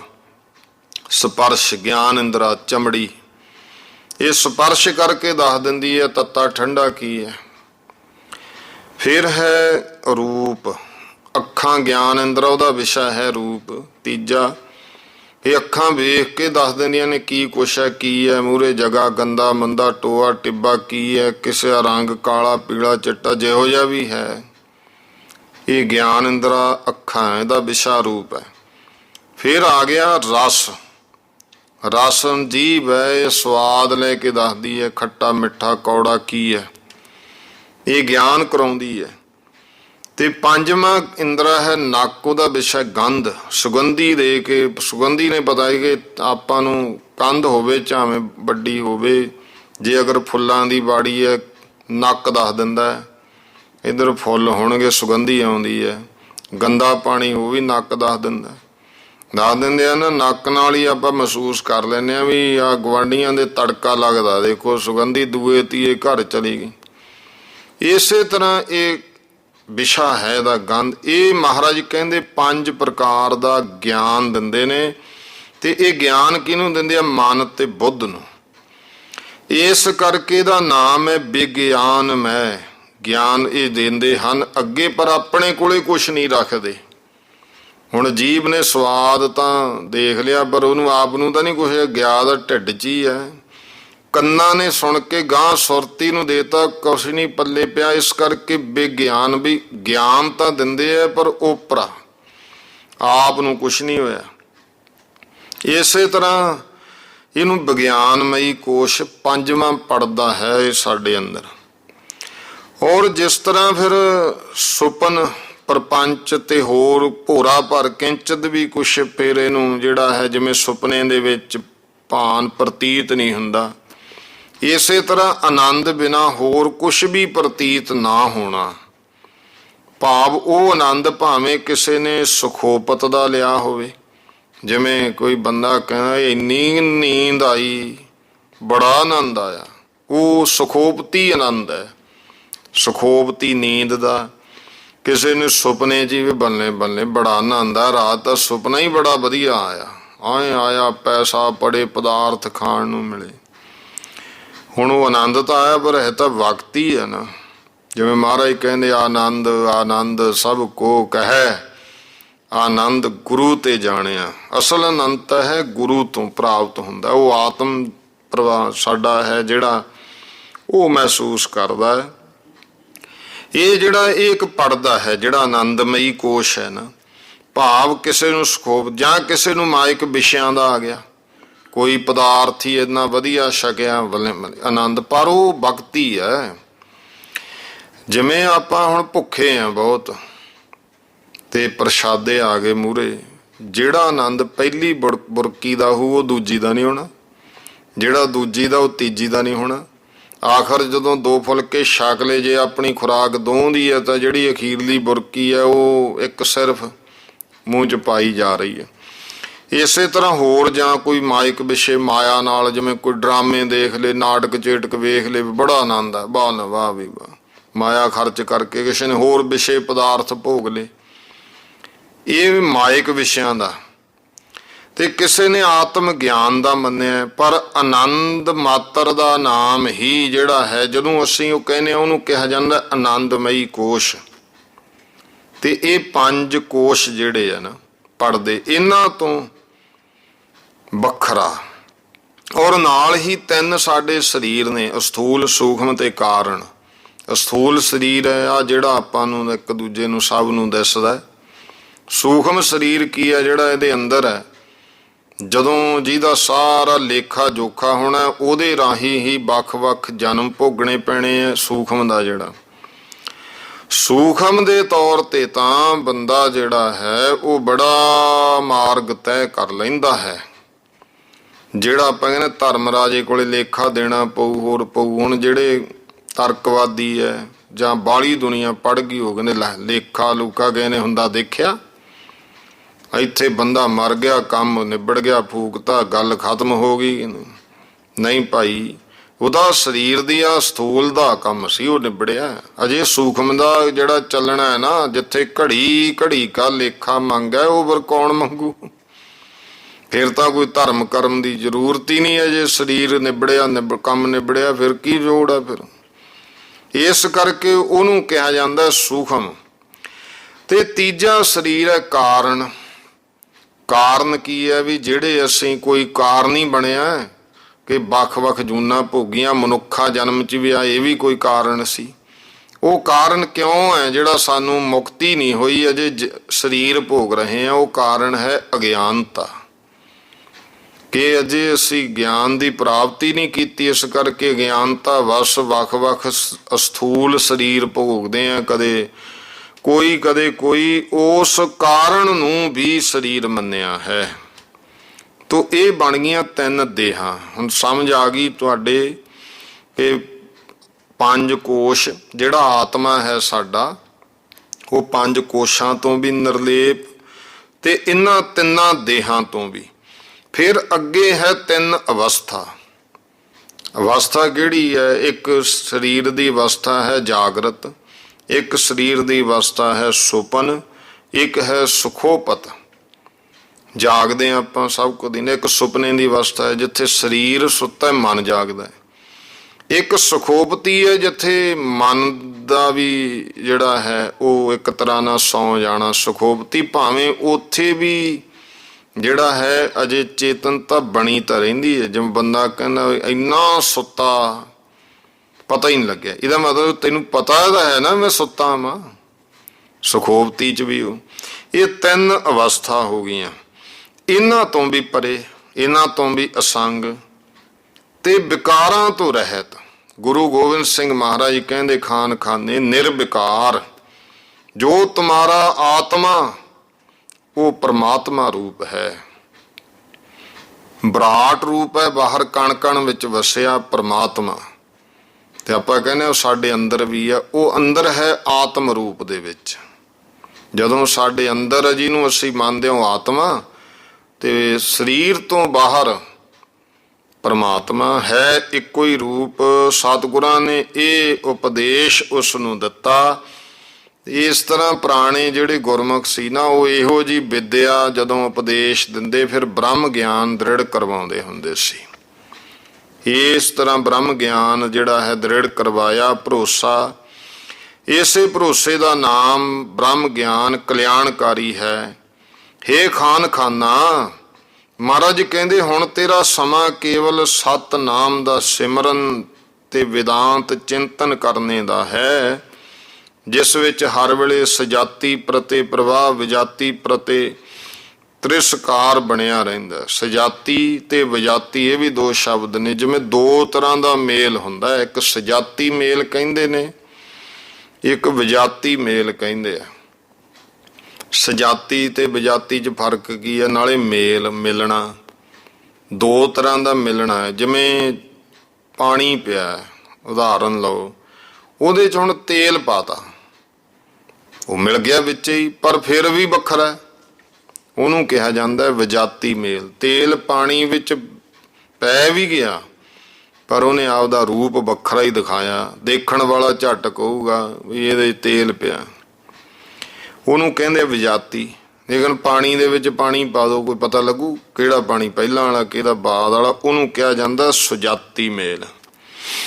ਇਸ ਤਰ੍ਹਾਂ ਗੁਰੂ ਸਾਹਿਬ ਜੀ ਕਹਿਣ ਲੱਗੇ ਭਾਈ ਖਾਨ ਖਾਨੇ, ਜਿਸ ਵਿੱਚ ਜਿਹੜਾ ਹੈ ਜਦੋਂ ਖਾਨ ਖਾਨਿਆ ਹੁਣ ਤੇਰਾ ਸਮਾਂ, ਮਹਾਰਾਜ ਕਹਿੰਦੇ ਸਤਿਨਾਮ ਦਾ ਸਿਮਰਨ ਕਰਨ ਦਾ, ਵਿਦਾਨ ਚਿੰਤਨ ਕਰਨ ਦਾ ਹੈ, ਜਿਹਦੇ ਵਿੱਚ ਹਰ ਵੇਲੇ ਸਜਾਤੀ ਪ੍ਰਤੀ ਪ੍ਰਵਾਹ ਤੇ ਵਿਜਾਤੀ ਪ੍ਰਤੀ ਤਿਰਸਕਾਰ ਇਹ ਬਣਿਆ ਰਹੇ। ਜਿਵੇਂ ਕਿ ਉਦਾਹਰਨ ਦਿੱਤੀ ਵੀ ਮਿੱਟੀ ਦੇ ਬਰਤਨ, ਮਕਾਨ, ਖੇਲਣੇ ਸਭ ਮਿੱਟੀ ਦਾ ਰੂਪ ਹੈ ਨਾ। ਭਾਂਡੇ ਬਣਾ ਲਏ, ਮਕਾਨ ਬਣਾ ਲਿਆ। ਪੁਰਾਣੇ ਸਮੇਂ ਵਿੱਚ ਖੇਲਣੇ ਵੀ ਮਿੱਟੀ ਦੇ ਬਣਾਉਂਦੇ ਸੀ, ਖਿਡੌਣੇ ਹੈ ਤਾਂ ਸਭ ਮਿੱਟੀ ਰੂਪ। ਸੋਨੇ ਦੇ ਗਹਿਣੇ ਹੈ, ਉਹ ਸੋਨੇ ਦਾ ਰੂਪ ਹੈ। ਬਸਤਰ ਜਿੰਨਾ ਹੈ ਸਭ ਸੂਤਰ ਰੂਪ ਹੈ। ਸ਼ਾਸਤਰ ਸਭ ਲੋਹਾ ਰੂਪ ਹਨ। ਇਸੇ ਤਰ੍ਹਾਂ ਹੀ ਚਰ ਅਚਰ ਬ੍ਰਹਿਮੰਡ ਸੂਖਮ ਸਥੂਲ ਸਭ ਬ੍ਰਹਮ ਰੂਪ ਮੰਨਣ ਕਰਨਾ ਯੋਗ ਹੈ। ਚਰ ਅਚਰ ਜੜ ਚੇਤਨ ਜੋ ਕੁਛ ਹੈ, ਕੋਈ ਚੀਜ਼ ਚੱਲ ਰਹੀ ਹੈ, ਜੋ ਕੋਈ ਖੜੀ ਹੈ, ਜਿਵੇਂ ਦਰਖਤ ਨੇ ਇੱਕ ਜਗ੍ਹਾ ਖੜੇ ਆ, ਪਸ਼ੂ ਪੰਛੀ ਹੈ ਤਾਂ ਇਹਨੂੰ ਕਿਹਾ ਜਾਂਦਾ ਚਰ ਅਚਰ। ਇੱਕ ਚੱਲ ਰਹੇ ਨੇ, ਇੱਕ ਨਹੀਂ ਚੱਲ ਰਹੇ, ਵੱਧ ਫੁੱਲ ਤੇ ਰਹੇ ਨੇ, ਜੂਨਾਂ ਤੇ ਉਹ ਵੀ ਹੈ। ਇਸ ਕਰਕੇ ਉਹਨੂੰ ਤੈਸੇ ਹੀ ਮਹਾਰਾਜ ਕਹਿੰਦੇ ਚਰ ਚਰਾਚਰ ਬ੍ਰਹਿਮੰਡ ਸੂਖਮ ਸਥੂਲ ਸਭ ਜੋ ਕੁਛ ਹੈ ਇਹ ਬ੍ਰਹਮ ਰੂਪ ਮੰਨਣਾ ਹੈ, ਇਹ ਮੰਨਣ ਕਰਨਾ ਇਹ ਯੋਗ ਹੈ ਤੇਰੇ ਲਈ। ਇਸ ਪ੍ਰਕਾਰ ਅਪਾਰ ਜੁਗਤੀਆਂ ਸੰਯੁਗਤ ਸਤਿਗੁਰੂ ਜੀ ਦੇ ਮੁਖਾਰ ਬਿੰਦ ਤੋਂ ਉਪਦੇਸ਼ ਸੁਣ ਕੇ ਖਾਨ ਖਾਨਾ ਕਰਤਾਰਥ ਹੋ ਕੇ ਆਖਣ ਲੱਗਿਆ, ਸੱਚੇ ਪਾਤਸ਼ਾਹ ਆਪ ਦੇ ਪਰਮ ਪਵਿੱਤਰ ਬਚਨ ਸੁਣ ਕੇ ਅਤੇ ਖੁਦਾ ਦੇ ਨੂਰ ਹਜ਼ੂਰ ਦਾ ਦੀਦਾਰ ਕਰਕੇ ਮੇਰਾ ਮਨ ਸ਼ਾਂਤੀ ਭਾਵ ਨੂੰ ਪ੍ਰਾਪਤ ਹੋ ਗਿਆ ਹੈ। ਹੁਣ ਮੈਂ ਆਪਣੇ ਆਪ ਨੂੰ ਮੁੰਜ ਦੇ ਤੀਲੇ ਵਾਂਗੂ ਤਿੰਨ ਦੇਹਾਂ ਤੋਂ ਵੱਖਰਾ ਸੁੱਧ ਸੱਚਦਾਨੰਦ ਬ੍ਰਹਮ ਰੂਪ ਅਸੰਗ ਨਿਰਵਿਕਾਰ ਮਾਇਆ ਅਵਿਦਿਆ ਤੋਂ ਰਹਿਤ ਇਹ ਨਿਸ਼ਚੈ ਕਰ ਲਿਆ। ਨਿਸ਼ਚਾ ਕਹਿੰਦੇ ਨੇ ਜਿਵੇਂ ਜਾਣ ਲੈਣਾ, ਪੂਰੇ ਯਕੀਨ ਸਹਿਤ, ਜਿਵੇਂ ਆਖਣੇ ਵੀ ਮੈਨੂੰ ਤਾਂ 100% ਯਕੀਨ ਹੈ, ਭਰੋਸਾ ਕਹਿ ਲਓ, ਉਸੇ ਨੂੰ ਗ੍ਰੰਥਾਂ ਵਿੱਚ ਨਿਸ਼ਚਾ ਕਿਹਾ। ਤੋ ਇਸ ਖੁਸ਼ੀ ਵਿੱਚ ਫਿਰ ਉਹਨੇ ਜਿੰਨੀ ਬਹੁਤ ਦੌਲਤ ਸੀ ਉਹ ਗੁਰਮੁਖਾਂ, ਧਰਮੀਆਂ, ਸਾਧੂਆਂ, ਗਰੀਬਾਂ ਨੂੰ ਵੰਡ ਦਿੱਤੀ। ਉਸ ਸਮੇਂ ਵਰਖਾ ਨਾ ਹੋਣ ਕਰਕੇ ਬਹੁਤ ਵੱਡਾ ਭਾਰੀ ਕਾਲ ਪੈ ਰਿਹਾ ਸੀ। ਗੁਰੂ ਸਾਹਿਬ ਜੀ ਦੇ ਕੋਲੇ ਆਗਰੇ ਦੀ ਆ ਕੇ ਮੁਖੀ ਲੋਕਾਂ ਪੰਚਾਇਤ ਨੇ ਆ ਕੇ ਬੇਨਤੀ ਕਰਕੇ ਬਰਖਾ ਮੰਗੀ ਤਾਂ ਸਤਿਗੁਰਾਂ ਨੇ ਬਚਨ ਕਹੇ, ਤੁਸੀਂ ਇੱਕ ਜ਼ਬਾਨ ਹੋ ਕਰਕੇ ਜਮਨਾ ਕਿਨਾਰੇ ਜਾ ਕੇ ਉੱਚੀ ਆਵਾਜ਼ ਦੇ ਕੇ ਆਖੋ, ਹੇ ਇੰਦਰ ਬਰਖਾ ਕਰ, ਨਹੀਂ ਤਾਂ ਤੈਨੂੰ ਜਿਵੇਂ ਭਾਈ ਡੱਲੇ ਤੋਂ ਕਟਵਾਇਆ ਸੀ ਨਾ, ਹੁਣ ਉਵੇਂ ਮਾਰ ਪਵੇਗੀ। ਪਹਿਲਾਂ ਤਾਂ ਉਹਨਾਂ ਨੇ ਇਹ ਗੱਲ ਹਾਸਾ ਸਮਝਿਆ, ਮਹਾਰਾਜ ਵੀ ਕਿਤੇ ਹਾਸੇ ਮਖੌਲ ਵਾਲੀ ਗੱਲ ਕਰਦੇ ਹੈ, ਪਰ ਫਿਰ ਜਦੋਂ 5-7 ਸਿਆਣੇ ਪੁਰਸ਼ਾਂ ਨੇ ਆਖਿਆ, ਉਹ ਭਾਈ ਪੀਰਾਂ ਫਕੀਰਾਂ ਦੇ ਉਲਟੇ ਹੀ ਰਾਹ ਹੁੰਦੇ ਆ, ਚਲੋ ਪਰਤਾਵਾ ਲੈ ਲਈਏ। ਉਸੇ ਵੇਲੇ ਉਹਨਾਂ ਜਮਨਾ ਕਿਨਾਰੇ ਜਾ ਕੇ ਜ਼ੋਰ ਦੀਆਂ ਉੱਚੀ ਦੀ ਚਾਂਗਾ ਮਾਰ ਮਾਰ ਕੇ ਆਖਿਆ, ਹੇ ਇੰਦਰ ਬਰਖਾ ਕਰ, ਨਹੀਂ ਤਾਂ ਤੈਨੂੰ ਮਾਰ ਪਊਗੀ ਜਿਵੇਂ ਮਹਾਰਾਜ ਨੇ ਡੱਲੇ ਤੋਂ ਪਵਾਈ ਸੀ। ਜਦੋਂ ਇਹੋ ਬਚਨ ਕਹੇ ਬਾਰ-ਬਾਰ ਤੁਰੰਤ ਬੱਦਲੀ ਜੀ ਹੋ ਗਈ ਇੱਕ, ਉਹ ਬਰਖਾ ਕਰਦੀ ਕਰਦੀ ਹੌਲੀ ਹੌਲੀ ਐਸੀ ਖਿੰਡੀ ਭਾਰਤ ਖੰਡ ਉੱਤੇ ਛਾ ਗਈ। 2 ਦਿਨ ਤੇ 2 ਰਾਤਾਂ ਐਸੀ ਬਾਰਿਸ਼ ਹੋਈ ਕਿ ਲੋਕੀ ਬਸ ਕਰਨ ਲੱਗ ਪਏ। ਫੇਰ ਤਾਂ ਇਸ ਕਰਾਮਾਤ ਦੀ ਸਾਰੇ ਸ਼ਹਿਰ ਵਿੱਚ ਧੁੰਮ ਮੱਚ ਗਈ। ਸਭ ਹਿੰਦੂ ਮੁਸਲਮਾਨ ਗੁਰੂ ਸਾਹਿਬ ਕੇ ਅਹਿਸਾਨਮੰਦ ਹੋ ਕਰਕੇ ਦਰਸ਼ਨਾਂ ਨੂੰ ਆਉਣ ਲੱਗੇ ਔਰ ਭੇਟਾ ਚੜਾਉਣ ਲੱਗੇ। ਉਧਰ ਬਾਦਸ਼ਾਹ ਦੇ ਦੀਵਾਨ ਹਾਕਮ ਰਾਏ ਤੇ ਅਕਰਮ ਖਾਂ ਸੀ, ਉਹਨੇ ਜਦੋਂ ਗੁਰੂ ਸਾਹਿਬ ਜੀ ਦੇ ਆਗਰੇ ਆਉਣ ਦੀ ਅਰਜ਼ ਕੀਤੀ ਤਾਂ ਉਸੇ ਵੇਲੇ ਗੁਰੂ ਸਾਹਿਬ ਦੇ ਕੋਲ ਪਹਨਾਈ ਦੀ ਮਠਿਆਈ, ਰੋਜ਼ੀਨਾ ਰਸ ਦਾਣਾ ਘਾਹ ਪਹੁੰਚਾ ਕੇ ਬਾਦਸ਼ਾਹ ਵੀ ਖੁਸ਼ ਹੈ, ਸ਼ੁਕਰ ਹੈ ਮਹਾਰਾਜ ਆ ਗਏ ਹਨ। ਸਵੇਰੇ ਕਿਹਾ ਵੀ ਮਹਾਰਾਜ ਕਿਰਪਾ ਕਰਕੇ ਦਰਬਾਰ 'ਚ ਦਰਸ਼ਨ ਦਿਓ। ਅਗਲੇ ਦਿਨ ਗੁਰੂ ਸਾਹਿਬ ਜੀ ਜੜਾਊ ਜੇਗਾ ਕਲਗੀ ਸਜਾ ਕੇ ਸ਼ਸਤਰ ਵਸਤਰ ਪਹਿਨੇ ਸਾਰੇ ਸਿੰਘਾਂ ਸਮੇਤ ਚੱਕਾ ਚੱਕ ਸਨੰਦਬੱਧ ਹੋ ਕੇ ਘੋੜਿਆਂ ਨੂੰ ਕਦਾਉਂਦੇ ਸ਼ਹਿਰ ਦੇ ਵਿੱਚ ਦੀ ਜਦੋਂ ਕਿਲੇ ਬੰਨੀ ਗਏ ਤਾਂ ਦੇਖ ਕੇ ਸਭ ਲੋਕ ਚਕਰਤ ਹੋ ਗਏ। ਗੁਰੂ ਸਾਹਿਬ ਜੀ ਕੀ ਅਤ ਅਨੋਖੀ ਚੜ੍ਹਤ ਸਭ ਦੇ ਮਨ ਨੂੰ ਮੋਹ ਰਹੀ ਸੀ। ਹੋਰ ਸਾਰੇ ਸਵਾਰਾਂ ਨੂੰ ਸ਼ਾਹੀ ਡਿਉੜੀ ਵਿੱਚ ਖੜੇ ਕਰਕੇ ਫਿਰ ਭਾਈ ਸਾਹਿਬ ਸਿੰਘ, ਭਾਈ ਧਰਮ ਸਿੰਘ, ਭਾਈ ਦਇਆ ਸਿੰਘ, ਭਾਈ ਹਰਦਿੱਤ ਸਿੰਘ, ਭਾਈ ਮਨੀ ਸਿੰਘ, ਇਹਨਾਂ 5 ਸਿੰਘਾਂ ਨੂੰ ਨਾਲ ਲੈ ਕਰਕੇ ਗੁਰੂ ਸਾਹਿਬ ਜੀ ਦਰਬਾਰ ਸਾਹਿਬ ਦੇ ਵਿੱਚ ਚਲੇ ਗਏ। ਬਾਦਸ਼ਾਹ ਦੇਖ ਕੇ ਬਹੁਤ ਖੁਸ਼ ਹੋਇਆ ਤੇ ਆਪ ਉੱਠ ਕੇ ਚੰਦਨ ਦੀ ਚੌਂਕੀ ਪਰ ਗੁਰੂ ਸਾਹਿਬ ਨੂੰ ਬਿਠਾ ਕੇ ਹੱਥ ਜੋੜੇ ਔਰ ਸਜਦਾ ਕੀਤਾ। ਫਿਰ ਕੁਸ਼ਲ ਆਨੰਦ ਦੋਹਾਂ ਪਾਸਿਆਂ ਤੋਂ ਪੁੱਛੀ ਗਈ। ਬਾਦਸ਼ਾਹ ਨੇ ਅਮੀਰਾਂ ਵਜ਼ੀਰਾਂ ਬੰਨੀ ਮੂੰਹ ਕਰਕੇ ਆਖਿਆ, ਮੈਨੂੰ ਗਰੀਬ ਨੂੰ ਬਾਦਸ਼ਾਹੀ ਕੇਵਲ ਇਸੇ ਗਰੀਬ ਨਵਾਜ ਗੁਰੂ ਸਾਹਿਬ ਦੀ ਕਿਰਪਾ ਨਾਲ ਲੱਭੀ ਹੈ। ਇਹਨਾਂ ਦੇ ਹੀ ਤੀਰਾਂ ਦਾ ਲੁਕਮਾ ਜਿਹੜਾ ਸੀ ਸ਼ਾਹ ਆਜਮ ਨੂੰ ਹੋਇਆ।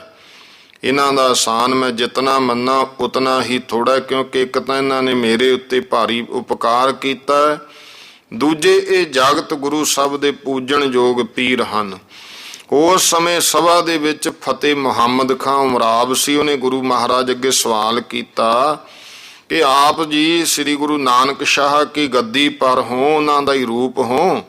ਤਾਂ ਉਹਨਾਂ ਨੇ ਪੱਖਵਾਦ ਨਹੀਂ ਰੱਖਿਆ, ਤੁਸੀਂ ਵੀ ਪੱਖਵਾਦ ਬਿਨਾਂ ਉੱਤਰ ਦਿਓ। ਸਵਾਲ ਕੀ ਕੀਤਾ, ਮਜ਼ਹਬ ਸਾਡਾ ਚੰਗਾ ਕਿ ਤੁਹਾਡਾ? ਮਹਾਰਾਜ ਕਹਿਣ ਲੱਗੇ, ਜਿਹੜਾ ਹੈ ਤੁਹਾਨੂੰ ਤੁਹਾਡਾ ਚੰਗਾ, ਸਾਨੂੰ ਸਾਡਾ ਚੰਗਾ, ਸਾਡਾ ਤੁਹਾਡਾ ਸਾਨੂੰ ਚੰਗਾ ਹੈ। ਫਿਰ ਉਹਨੇ ਆਖਿਆ ਵੀ ਮਹਾਰਾਜ ਅਸੀਂ ਤਾਂ ਕਲਮਾ ਪੜ੍ਹਨ ਵਾਲੇ ਸਾਥ ਬੈਠ ਕੇ ਖਾਣਾ ਖਾ ਸਕਦੇ ਹਾਂ ਤੇ ਹਰੇਕ ਜਾਤ ਦੇ ਆਦਮੀ ਨੂੰ ਅਭੇਦ ਵਰਤਾ ਸਕਦੇ ਹਾਂ, ਉਹਦੇ ਸਾਥ ਬੇਟੀ ਦੀ ਸਾਂਝ ਕਰ ਲੈਂਦੇ ਹਾਂ, ਤੁਸੀਂ ਤਾਂ ਇਹ ਕੰਮ ਕੋਈ ਵੀ ਨਹੀਂ ਕਰ ਸਕਦੇ। ਗੁਰੂ ਸਾਹਿਬ ਨੇ ਉੱਤਰ ਦਿੱਤਾ, ਤੁਹਾਡਾ ਰਾਜ ਤੇਜ ਹੈ, ਜਦੋਂ ਖਾਲਸੇ ਦਾ ਰਾਜ ਤੇਜ ਹੋਊ ਤਦੋਂ ਖਾਲਸਾ ਵੀ ਇਹ ਕੰਮ ਕਰ ਲਿਆ ਕਰੇਗਾ, ਬਲਕਿ ਤੁਸਾਂ ਨਾਲੋਂ ਵੀ ਅਧਿਕ ਨਿਰਬੰਧ ਤੇ ਖੁਲਾਸਾ ਹੋਵੇਗਾ। ਖੁਲਾਸਾ ਖੁੱਲ੍ਹ ਦਿਲਾ ਕਹਿ ਦਿੰਦੇ ਆ। ਉਹ ਵਚਨ ਦੇਖੋ ਪਰ ਸੱਤ ਹੋਏ। ਜਦੋਂ 1900 ਈਸਵੀ ਨੂੰ ਲਾਹੌਰ ਤੇ ਖਾਲਸੇ ਨੇ ਬਹੁਤ ਸਾਰੇ ਰਹਿਤੀਏ ਸਿੰਘਾਂ ਨੂੰ ਗੁਰਦੁਆਰੇ ਜਨਮ ਸਥਾਨ ਵਿੱਚ ਅਭੇਦ ਜਿਹੜਾ ਸੀ ਉਹ ਵਰਤਾਇਆ। ਇਉਂ ਸਤਿਗੁਰੂ ਸੱਚੇ ਪਾਤਸ਼ਾਹ ਮਹਾਰਾਜ ਨੇ ਇਹੋ ਜਿਹੇ ਬਚਨ ਕੀਤੇ। ਹਿੰਦੂ ਮੁਸਲਮਾਨ ਜਿਨ੍ਹਾਂ ਚੀਜ਼ਾਂ ਦੇ ਖਾਣ ਦੀ ਆਣ ਮੰਨਦੇ ਹਨ, ਉਹਨਾਂ ਦੇ ਖਾਣ ਵਾਲੇ ਨੂੰ ਮਿਲਾ ਨਹੀਂ ਸਕਦੇ। ਖਾਲਸਾ ਆਪਣਾ ਗੁਰਮੰਤਰ ਜਪਾ ਅੰਮ੍ਰਿਤ ਛਕਾ ਪਵਿੱਤਰ ਬਣਾ ਕੇ ਆਪਣੇ ਸਾਥ ਭੇਦ ਵਰਤਾ ਕੇ ਰੋਟੀ ਬੇਟੀ ਦੀ ਸਾਂਝ ਕਰ ਲਿਆ ਕਰੇਗਾ।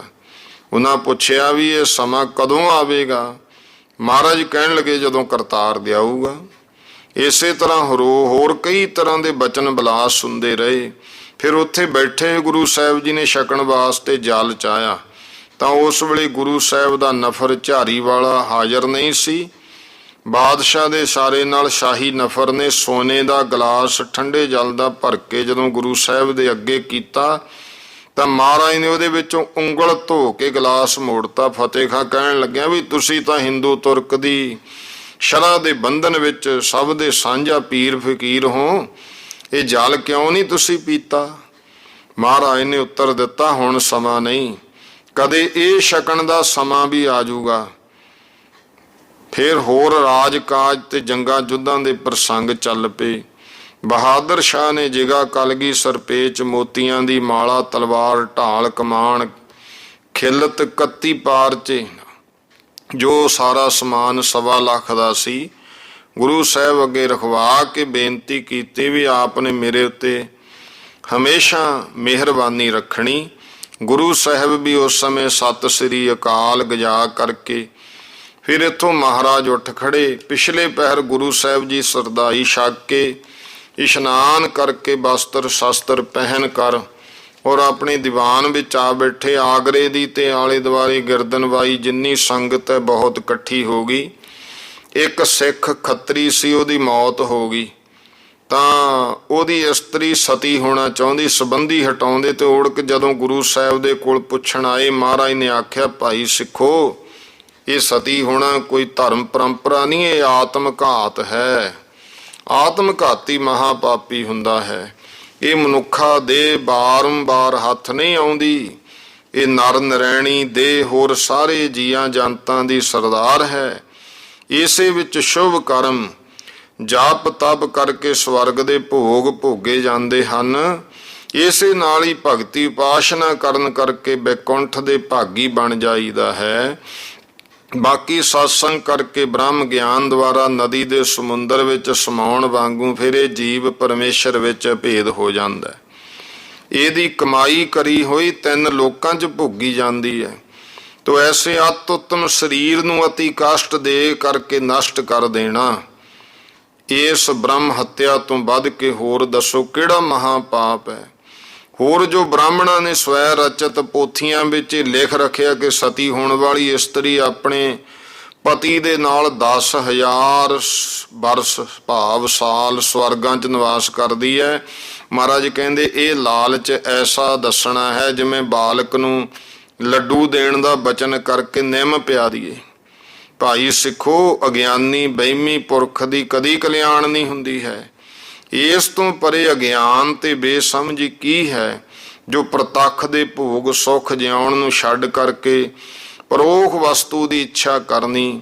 ਇਹ ਤਾਂ ਸਿੱਪੀ ਦੇ ਰੁਪਏ ਪਿੱਛੇ ਭੱਜਣਾ ਧੌਣਾ ਹੈ। ਇਹ ਤਾਂ ਹਿਮਾਲੇ ਵਿੱਚ ਗਲਣਾ, ਕਰਵੱਤ ਲੈਣੀ, ਕੁੰਦੀ ਕਰਾਉਣੀ, ਸਤੀ ਹੋਣਾ ਇਤਿਆਦਿਕ ਮੌਤਾਂ ਕੇਵਲ ਉਸ ਇਸਤਰੀ ਪੁਰਖ ਦਾ ਸਰਬੰਸ ਹਰ ਲੈਣ ਵਾਸਤੇ ਹੈ, ਖਤਮ ਕਰਨ ਵਾਸਤੇ। ਮਹਾਰਾਜ ਜੀ ਕਹਿੰਦੇ ਐਵੇਂ ਵਿਪਰਾਂ ਨੇ ਲਿਖ ਰੱਖੀਆਂ ਕਿਉਂਕਿ ਇਹਨਾਂ ਮੌਤਾਂ ਨਾਲ ਮਰਨ ਵਾਲਿਆਂ ਤੋਂ ਫਿਰ ਇਹ ਜਿਹੜੇ ਵਿਪਰ ਲੋਕ ਨੇ ਜ਼ਰੂਰ ਸਰਬੰਸ ਦਾਨ ਕਰਾ ਲੈਂਦੇ। ਤਾਂ ਹੀ ਤੇ ਸਤਿਗੁਰਾਂ ਨੇ ਇਸ ਸਤੀ ਦਾ ਨਿਖੇਧ ਕਰਕੇ ਸੱਚੀ ਸਤੀ ਹੋਣ ਦੀ ਸ੍ਰੇਸ਼ਟ ਸਿੱਖਿਆ ਦਿੱਤੀ ਹੈ। ਗੁਰੂ ਅਮਰਦਾਸ ਮਹਾਰਾਜ ਦੇ ਬਚਨ ਨੇ, ਸਤੀਆ ਇਹ ਨਾ ਆਖੀਆਂ ਜੋ ਮੜਿਆਂ ਲੱਗ ਜਲਨ, ਨਾਨਕ ਸਤੀਆ ਜਾਣੀਆਂ ਜੇ ਬਿਰਹੇ ਚੋਟ ਮਰਨ। ਇਸ ਕਰਕੇ ਮਹਾਰਾਜ ਕਹਿੰਦੇ ਸਤੀ ਕੋਈ ਪੂਜਣ ਯੋਗ ਇਸਤਰੀ ਨਹੀਂ ਹੁੰਦੀ। ਉਹਨੂੰ ਜਾਂ ਤੇ ਧੱਕੇ ਨਾਲ ਅੱਗ ਜਲਾਇਆ, ਜੇ ਆਪਣੇ ਆਪ ਗਈ ਤਾਂ ਉਹ ਆਤਮ ਹੱਤਿਆ। ਇਹ ਸੱਚੇ ਸੁਖਦਾਈ ਬਚਨ ਸਤਿਗੁਰਾਂ ਤੋਂ ਸੁਣ ਕੇ ਉਸ ਦਿਨ ਤੋਂ ਜਿਹੜੇ ਗੁਰੂ ਕੇ ਸੇਵਕ ਕੋਈ, ਕਿਉਂਕਿ ਦੂਰ ਦਰਾਡੇ ਰਹਿੰਦੇ ਸੀ, ਉਹ ਕਈ ਪੁਰਾਤਨ ਰੀਤਾਂ ਵਿੱਚ ਵੀ ਫਸੇ, ਸਿੱਖੀ ਵੀ ਧਾਰਨ ਕਰ ਲੈਣੀ। ਹੌਲੀ ਹੌਲੀ ਫਿਰ ਇਹ ਜਿਹੜੀਆਂ ਕੁਰੀਤੀਆਂ ਨਿਕਲੀਆਂ ਨੇ, ਉਹਨਾਂ ਨੇ ਫਿਰ ਆਤਮ ਘਾਤੀ ਰੀਤਾਂ ਸਭ ਤਿਆਗਤੀਆਂ। ਫਿਰ ਨਿਸ਼ਚੇ ਧਾਰਨ ਕੀਤਾ ਜੰਮਣ ਮਰਨਾ ਹੁਕਮ ਹੈ, ਭਾਣੇ ਆਵੇ ਜਾਏ ਖਾਣਾ ਪੀਣਾ ਪਵਿੱਤਰ ਹੈ, ਦਿੱਤੋਨ ਰਿਜਕ ਸੰਭਾਹੇ। ਇਹ ਵੀ ਹੈ ਕਈ ਵਾਰ ਨਾ ਬੰਦਾ ਕਈ ਤਰ੍ਹਾਂ ਦੇ ਕੋਈ ਰਸ ਕਸ ਖਾਂਦਾ ਹੈ, ਉਹ ਕਹਿੰਦੇ ਬਾਣੀ 'ਚ ਲਿਖਿਆ ਹੋਇਆ ਜੀ ਖਾਣਾ ਪੀਣਾ ਪਵਿੱਤਰ ਹੈ, ਇੰਨੀ ਗੱਲ ਕਹਿੰਦੇ ਆ। ਇਹਦਾ ਭਾਵ ਸਮਝੋ, ਪਹਿਲੀ ਤੁਕ ਪੜ੍ਹਨੀ, ਜੰਮਣ ਮਰਨਾ ਹੁਕਮ ਹੈ, ਭਾਣੇ ਆਵੇ ਜਾਏ। ਇਹਦਾ ਭਾਵ ਕੀ ਸੀ? ਜਿਨ੍ਹਾਂ ਦੇ ਘਰੇ ਬੱਚਾ ਜਨਮ ਲੈਂਦਾ ਹੁੰਦਾ ਸੀ 40 ਦਿਨ ਬ੍ਰਾਹਮਣ ਕਹਿੰਦਾ ਪਵਿੱਤਰ ਹੋ ਗਿਆ, ਇਹਦੇ ਘਰ ਦਾ ਕੁਛ ਖਾਧਾ ਪੀਤਾ ਨਹੀਂ ਜਾ ਸਕਦਾ ਕਿਉਂਕਿ ਸੂਤਕ ਪੈ ਗਈ। ਕਿਸੇ ਦੇ ਮੌਤ ਹੋ ਜਾਣੀ, ਕਹਿਣਾ ਇਹਦੇ ਪਾਤਕ ਪੈ ਗਈ, ਹੁਣ ਇਹ ਪਵਿੱਤਰਤਾ ਹੋ ਗਈ ਇਹਦੇ ਘਰੇ। ਆਮ ਤੌਰ ਤੇ ਆਪਾਂ ਹੁਣ ਤੱਕ ਵੇਖਦੇ ਰਹੇ ਹਾਂ, ਹੁਣ ਤਾਂ ਚਲੋ ਜ਼ਮਾਨਾ ਬਦਲ ਗਿਆ, ਇੱਕ ਤੰਗਾ ਰੋਟੀ ਪਾਣੀ ਹੁੰਦਾ। ਪਹਿਲਾਂ ਤੁਹਾਨੂੰ ਬੀਬੀਆਂ ਨੂੰ ਜ਼ਿਆਦਾ ਪਤਾ ਹੋਊ, ਕਿਸੇ ਦੇ ਘਰੇ ਮੌਤ ਹੋ ਜਾਂਦੀ ਸੀ, ਰੋਟੀ ਗਵਾਂਢੀਆਂ ਦੇ ਲਾਉਣੀ ਜਾ ਕੇ, ਵੀ ਇਹਨਾਂ ਦੇ ਨਹੀਂ ਲਾਉਣੀ ਹੈ। ਉਹ ਵਹਿਮ ਅਸਲ ਵਿੱਚ ਉੱਥੋਂ ਚੱਲਿਆ ਸੀ ਵੀ ਪਾਤਕ ਪੈ ਗਈ। ਗੁਰੂ ਸਾਹਿਬ ਨੇ ਸੂਤਕ ਪਾਤਕ ਦਾ ਖੰਡਨ ਕੀਤਾ। ਉੱਥੇ ਫਿਰ ਉਸ ਵਾਸਤੇ ਬਚਨ ਨੇ, ਜੰਮਣ ਮਰਨਾ ਹੁਕਮ ਹੈ, ਭਾਣੇ ਆਵੇ ਜਾਏ, ਖਾਣਾ ਪੀਣਾ ਪਵਿੱਤਰ ਹੈ। ਭਾ ਹੋਇਆ ਵੀ ਵਹਿਮ ਨਹੀਂ ਕਰਨਾ ਸੂਤਕ ਪਾਤਕ ਦਾ। ਉਸ ਅੰਨ ਪਾਣੀ ਖਾਣ ਦੀ ਇਹ ਗੱਲ ਹੈ, ਦੇਤੋਨ ਰਿਜ਼ਕ ਸੰਭਾਹੇ, ਕਿਉਂਕਿ ਸਾਰਿਆਂ ਨੂੰ ਰਿਜ਼ਕ ਦਾਤਾ ਤੇ ਪਰਮੇਸ਼ਰ ਹੈ। ਇਸੇ ਤਰ੍ਹਾਂ ਇੱਕ ਦਿਨ ਬਹੁਤ ਸਿੱਖਾਂ ਨੇ ਜਦੋਂ ਗੁਰਮੰਤਰ ਲਿਆ ਤਾਂ ਸਭ ਨੂੰ ਕੇਸ ਰੱਖਣ ਦਾ ਹੁਕਮ ਹੋਇਆ, ਜਿਹਨੂੰ ਸੁਣ ਕੇ ਇੱਕ ਨੌਨਿਧ ਰਾਏ ਖੱਤਰੀ ਤੇ ਇੱਕ ਕਪੂਰਾ ਜੜੀਆ, ਉਹਨੇ ਬੇਨਤੀ ਕੀਤੀ, ਮਹਾਰਾਜ ਵੀ ਹੁਣ ਆਪ ਕੇਸ ਰਖਾਉਂਦੇ ਹੋ, ਪਹਿਲੇ ਕਿਸੇ ਨੇ ਕਿਉਂ ਨਹੀਂ ਰਖਾਏ? ਰਿਸ਼ੀ ਮੁਨੀ ਅੱਗੇ ਹੋਏ, ਬਚਨ ਹੋਇਆ, ਭਾਈ ਤੁਸੀਂ ਕਦੇ ਮਹਾਭਾਰਤ ਤੇ ਆਦਿਕ ਇਤਿਹਾਸ ਪੁਰਾਣ ਸੁਣੇ ਹੋਣਗੇ। ਦੇਖੋ ਜਿੰਨੇ ਰਿਸ਼ੀ ਮੁਨੀ ਰਾਜੇ ਮਹਾਰਾਜੇ ਹੋਏ ਸਭ ਕੱਛ ਕੇਸ ਰੱਖਦੇ ਤੇ ਹੋਰਾਂ ਤੋਂ ਰਖਾਉਂਦੇ ਸੀ। ਸੋ ਉਹਨਾਂ ਦੀਆਂ ਮੂਰਤਾਂ ਤੋਂ ਪ੍ਰਤੱਖ ਦੇਖਿਆ ਜਾ ਸਕਦਾ ਹੈ। ਜਦ ਤੱਕ ਇਸ ਦੇਸ਼ ਵਿੱਚ ਕੱਛ ਕੇਸ ਰੱਖਣ ਦਾ ਰਿਵਾਜ ਰਿਹਾ, ਤਦ ਤੱਕ ਦੇਖੋ ਇਹਨਾਂ ਦੇ ਪ੍ਰਤਾਪ ਨਾਲ ਜਿੰਨੇ ਮਹਾਰਾਜ ਕਹਿੰਦੇ ਭਾਰਤ ਵਰਸ਼ੀ ਰਾਜੇ ਮਹਾਰਾਜੇ ਹੋਰ ਮੁਲਕਾਂ ਨੂੰ ਫਤਿਹ ਕਰਕੇ ਉਹਨਾਂ ਉੱਤੇ ਵੀ ਹੁਕਮ ਕਰਦੇ ਰਹੇ ਤੇ ਆਪਣਾ ਮੁਲਕ ਵੀ ਸੰਭਾਲੀ ਰੱਖਿਆ।